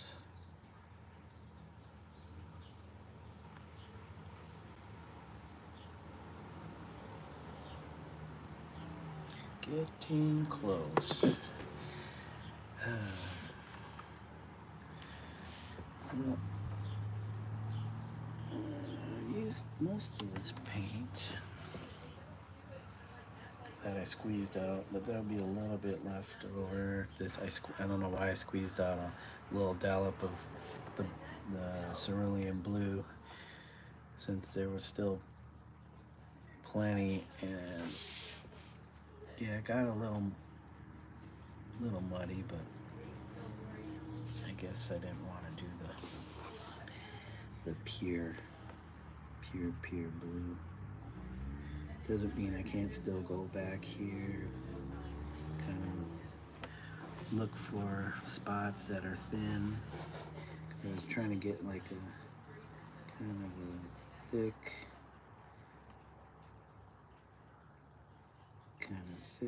look to this oil. Fluff it up a little bit or something. I don't know.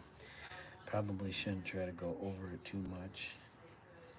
Sometimes the initial mark is the best. Once you start overworking it, you lose some of that energy, and then you just keep putting more and more energy into it, and then it looks like a roiling mess.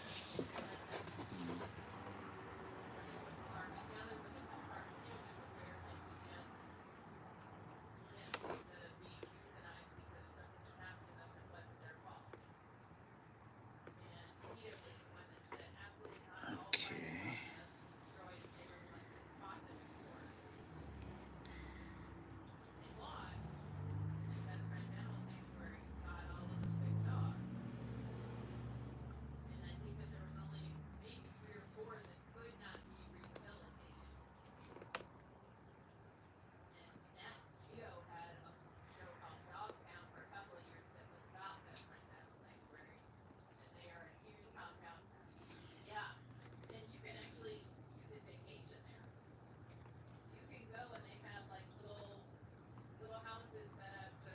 So I've been watching a lot of videos on Vincent van Gogh,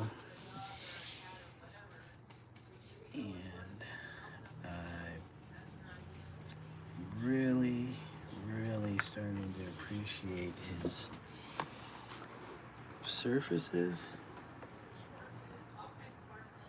And when I look at the paint, and I don't know if this is because there's varnish or the age of paint or because paint was different back then, but it has this interesting quality. Like some areas works. Gosh dang it, I messed that up.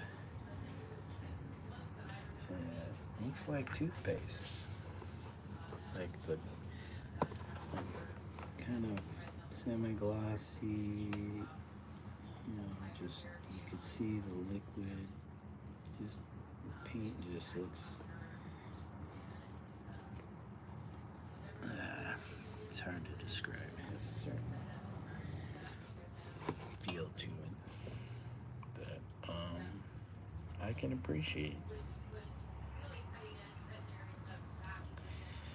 So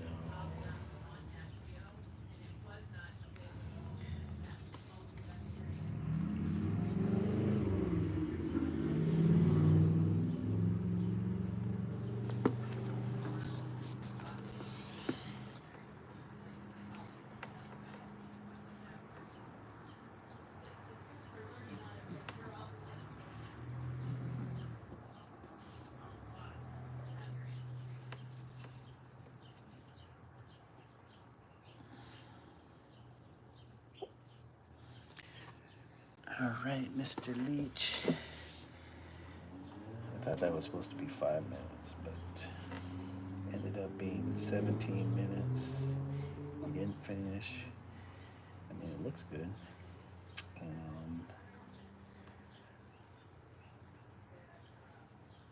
Was that the one? I was glad it was longer than 5 minutes, even though I was talking most of the time. Let's see, anybody else on here doing anything?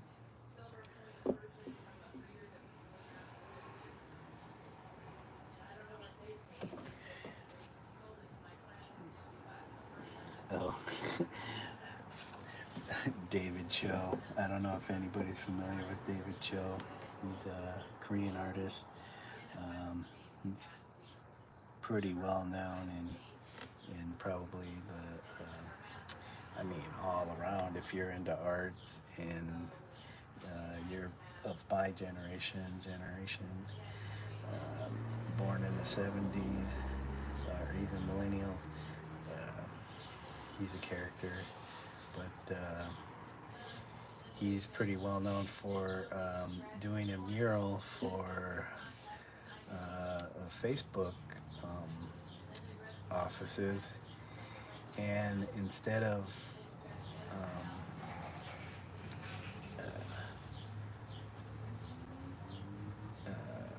I don't know if it was because they couldn't, or if they basically asked him if he would take payment in Facebook stock, and this was before Facebook took off. So he has a lot of money.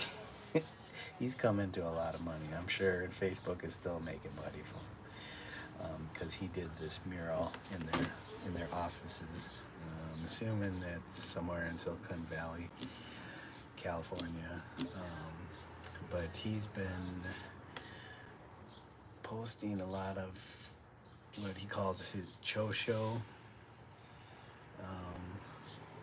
just videos, and he's been doing a few recently where he's kind of like it's kind of like Bob Ross-esque, where he's got his easel set up, but he has a drawing pad he's using for his drawing utensils, and I don't know if he's mocking that type of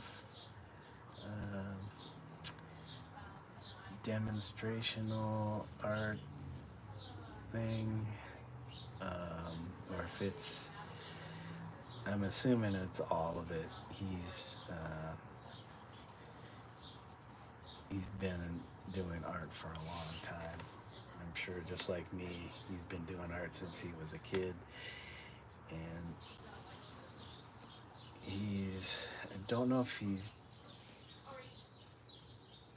taking on the stance of not being so serious because artists have had taken themselves so seriously in the past.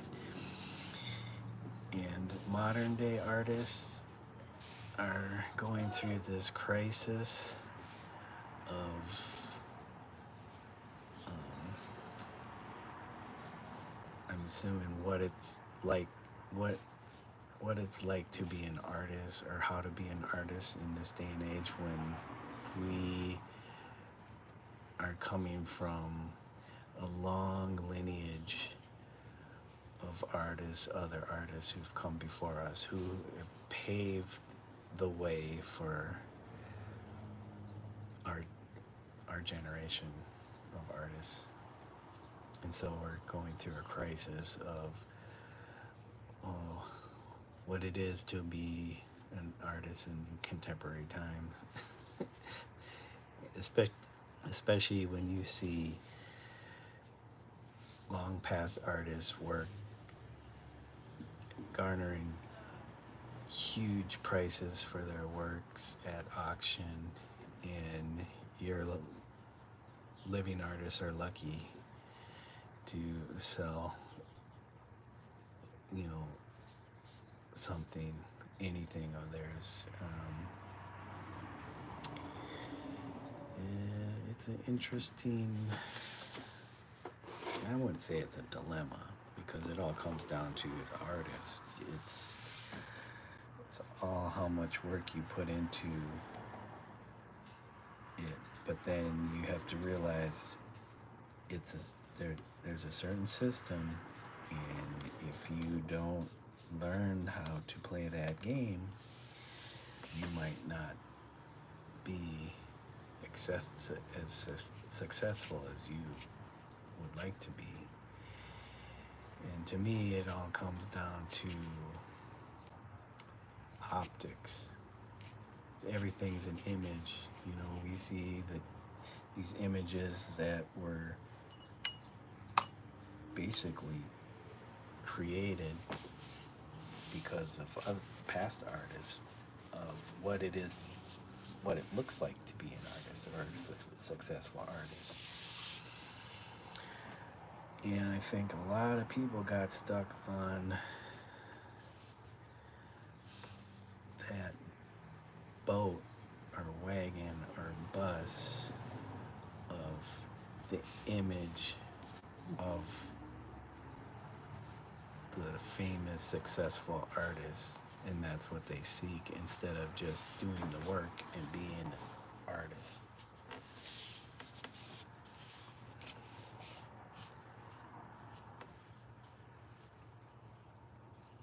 Because success is different for each and every one of us. Your take on success might be different from mine, and mine different from yours. So, if you're happy with where you're at, isn't that a kind of success?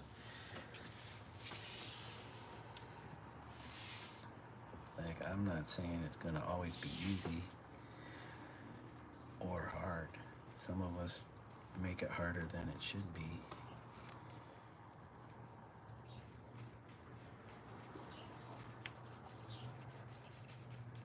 That's kind of why I'm doing these pieces right now, is that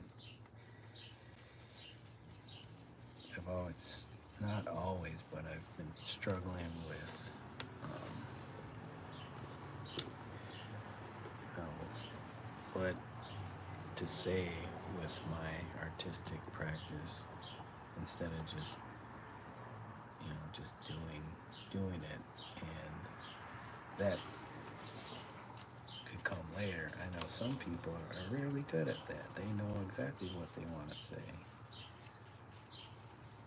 I don't. It always takes a while. You know, I do the work, and the meaning always comes to me later. Not that there's not stuff going into the work, but it might be more subconscious, not so apparent to myself when I'm creating it in the moment.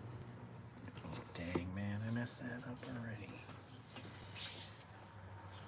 But usually what I want to say comes out in the work, and I don't notice that until much, much later. And then I'm like, oh, I didn't have to worry. I didn't have to worry about if I had something to say or not. Because it was there. It was a part of me, a part of my practice.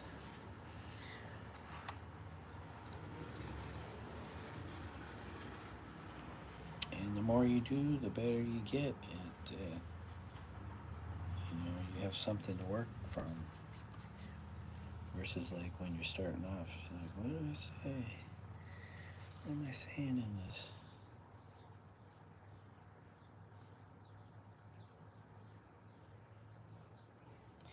That's why it's good to go look at other painters' works or artists' works, sculptors, whatever, you know, that have come before you, and just kind of study that stuff.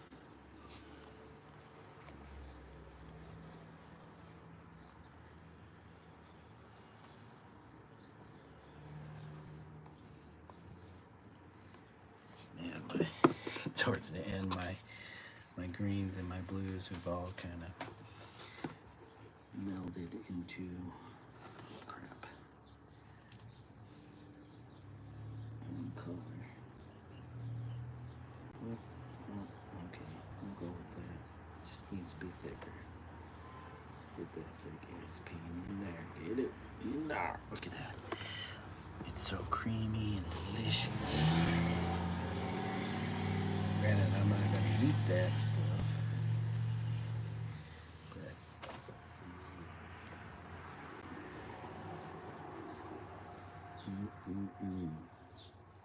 just love painting, making stuff.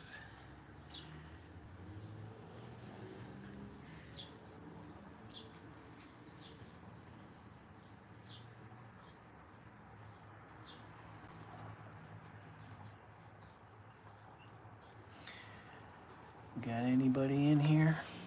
Just myself? Just talking to myself again? Talking to myself again.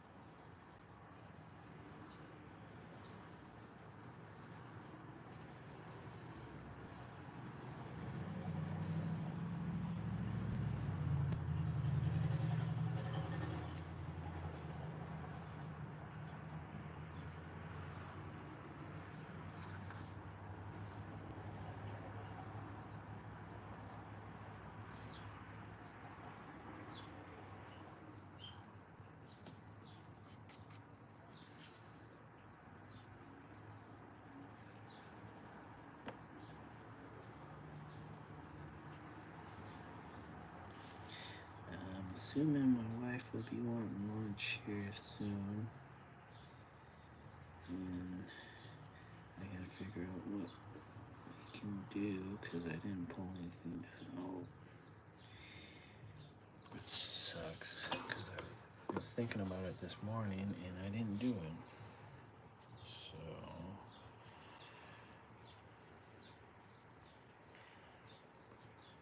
but look at that. And pretty much got, I think, nope, there's a few areas, just a few,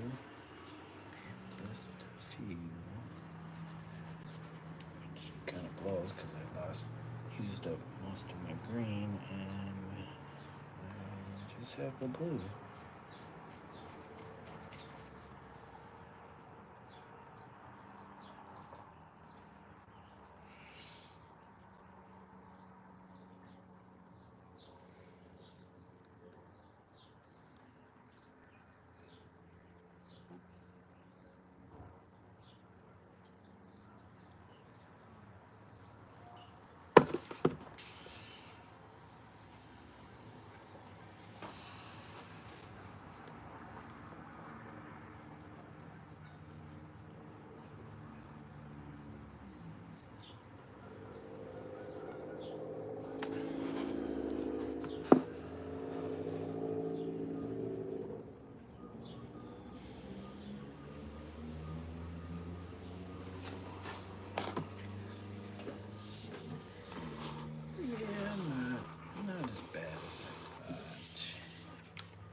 I should have went with lighter green to kind of keep with the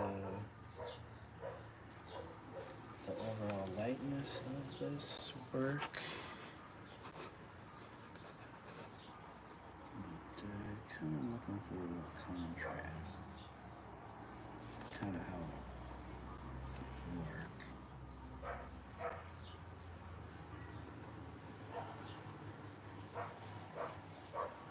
Kind of tend to see things in various values. Light, dark, somewhere in the middle. And how I can use that to make a piece of art. Which, if you want to call this art, then you can call it art. Or if you want to call it a piece of crap, you can call it a piece of crap. I don't care. Because, oh. Well, now it is a piece of crap because I just screwed it up. Screwed it all up. Let me get this out of my hands. This is the problem. I got too many things in my hands. I gotta make sure. Guys.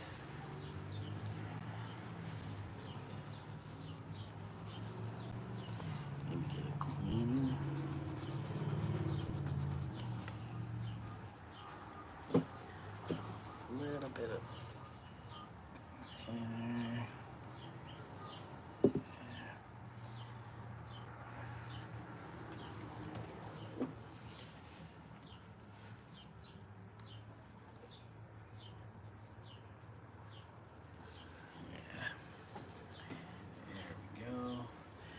there we go.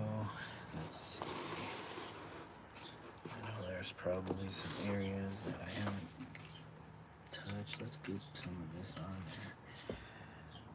Let's just goop it. Get that filled in a little more. Get them brush strokes in there.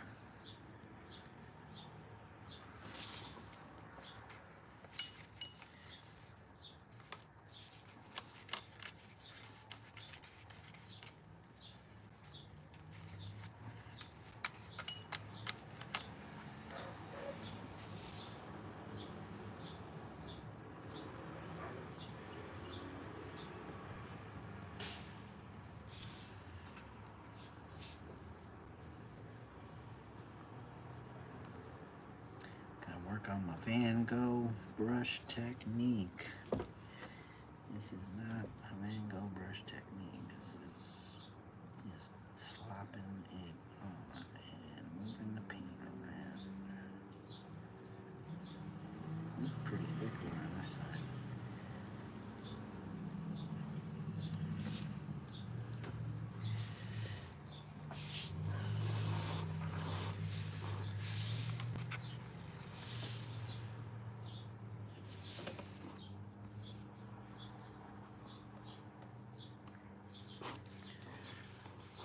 This surely, oh man, Zelda, surely might take a while for it to. Don't want to lose some of those green areas though.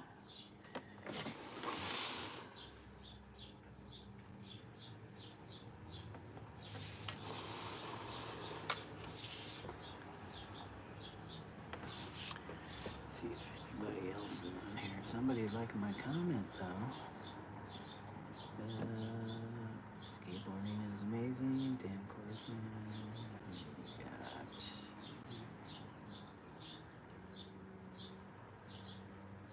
Man, if David Cho liked my comment, that'd be amazing.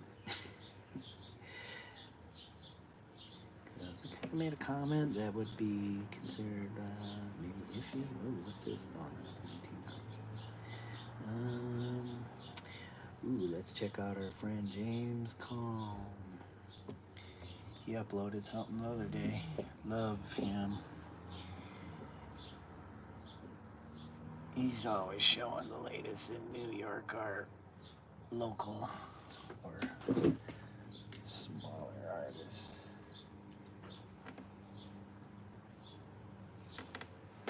Okay.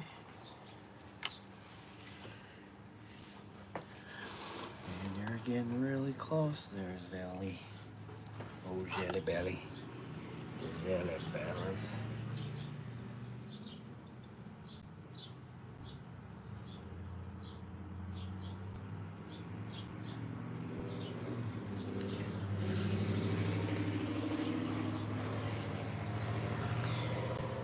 Okay, I need to try some of this.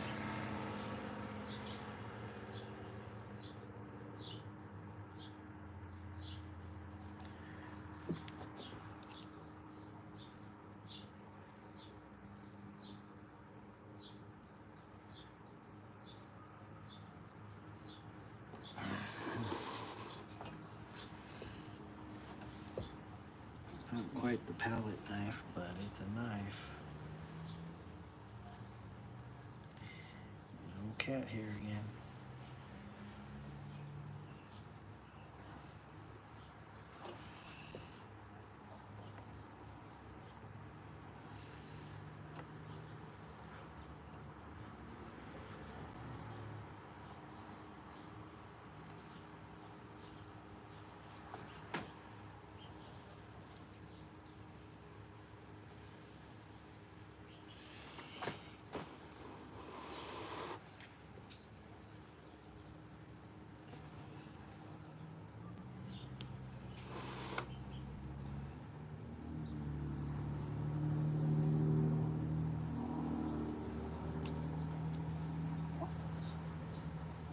Oh, there's the text from my wife asking about lunch. So,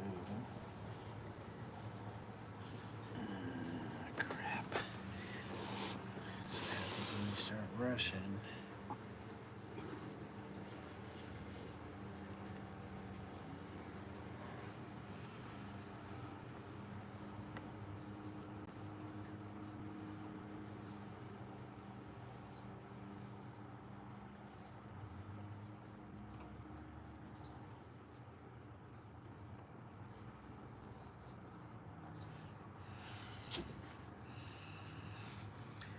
Okay, well, might have to come back to this after lunch.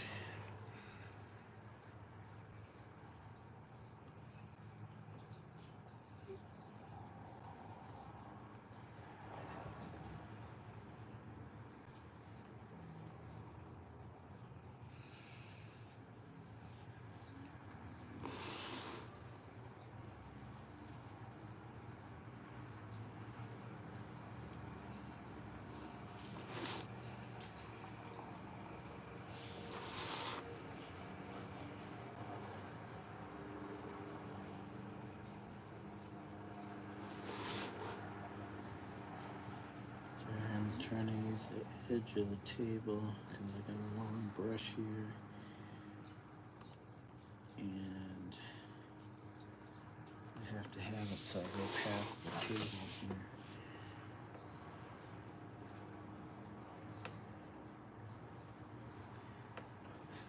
Alright, let's call that good for now.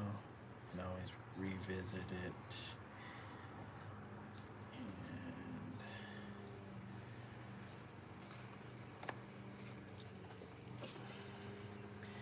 Just clean these brushes off though. I usually just wipe most of the paint off.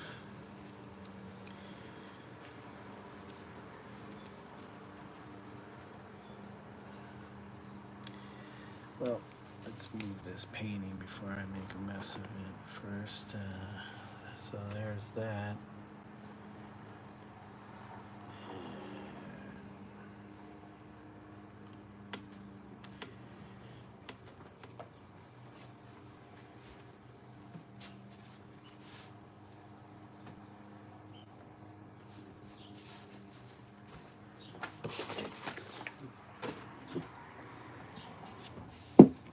Get my jar of thinner.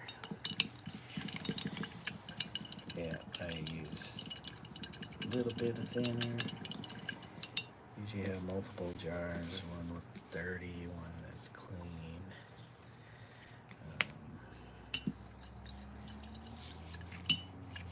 The dirty ones get dirty quickly.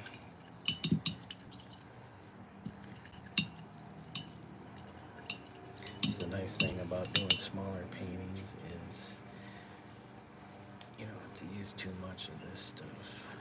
You don't have to have buckets full of it for your big ass brushes full of tons of paint.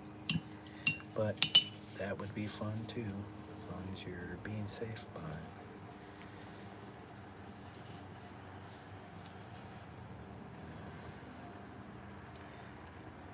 It's still pulling paint out of that. Okay. Get a clean towel.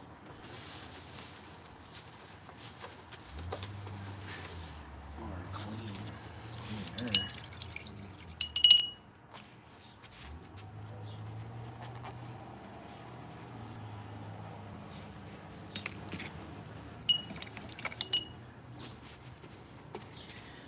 Just make sure you have good ventilation if you're doing it this way. I could probably have a fan set up, but I just have my window open here.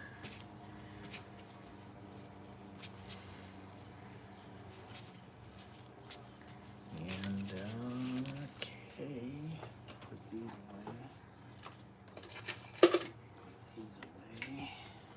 Cover these up. I don't want these open. And cover my palette up. Get rid of my used paper towel.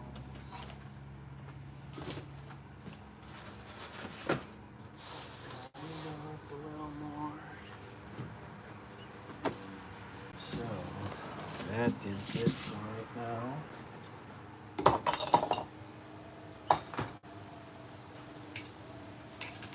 I hope y'all got something out of this, and I'm just glad to be able to share this with y'all. I just find it fun. I don't care if nobody shows up, nobody comments or whatever. I mean, if you want to, leave a comment in chat or comment after this is posted to my channel. Go for it. I'll do my best to respond and answer any questions if you have any. Sorry, got a little ranty, a little rambly, maybe a little political. I'm not trying to be that channel, but Sometimes it's just stuff that's going on in my head, and I gotta get it out. So I appreciate y'all coming through and sharing this time with me. And I hope to see you next time. And have a good day. And until next time, bye for now.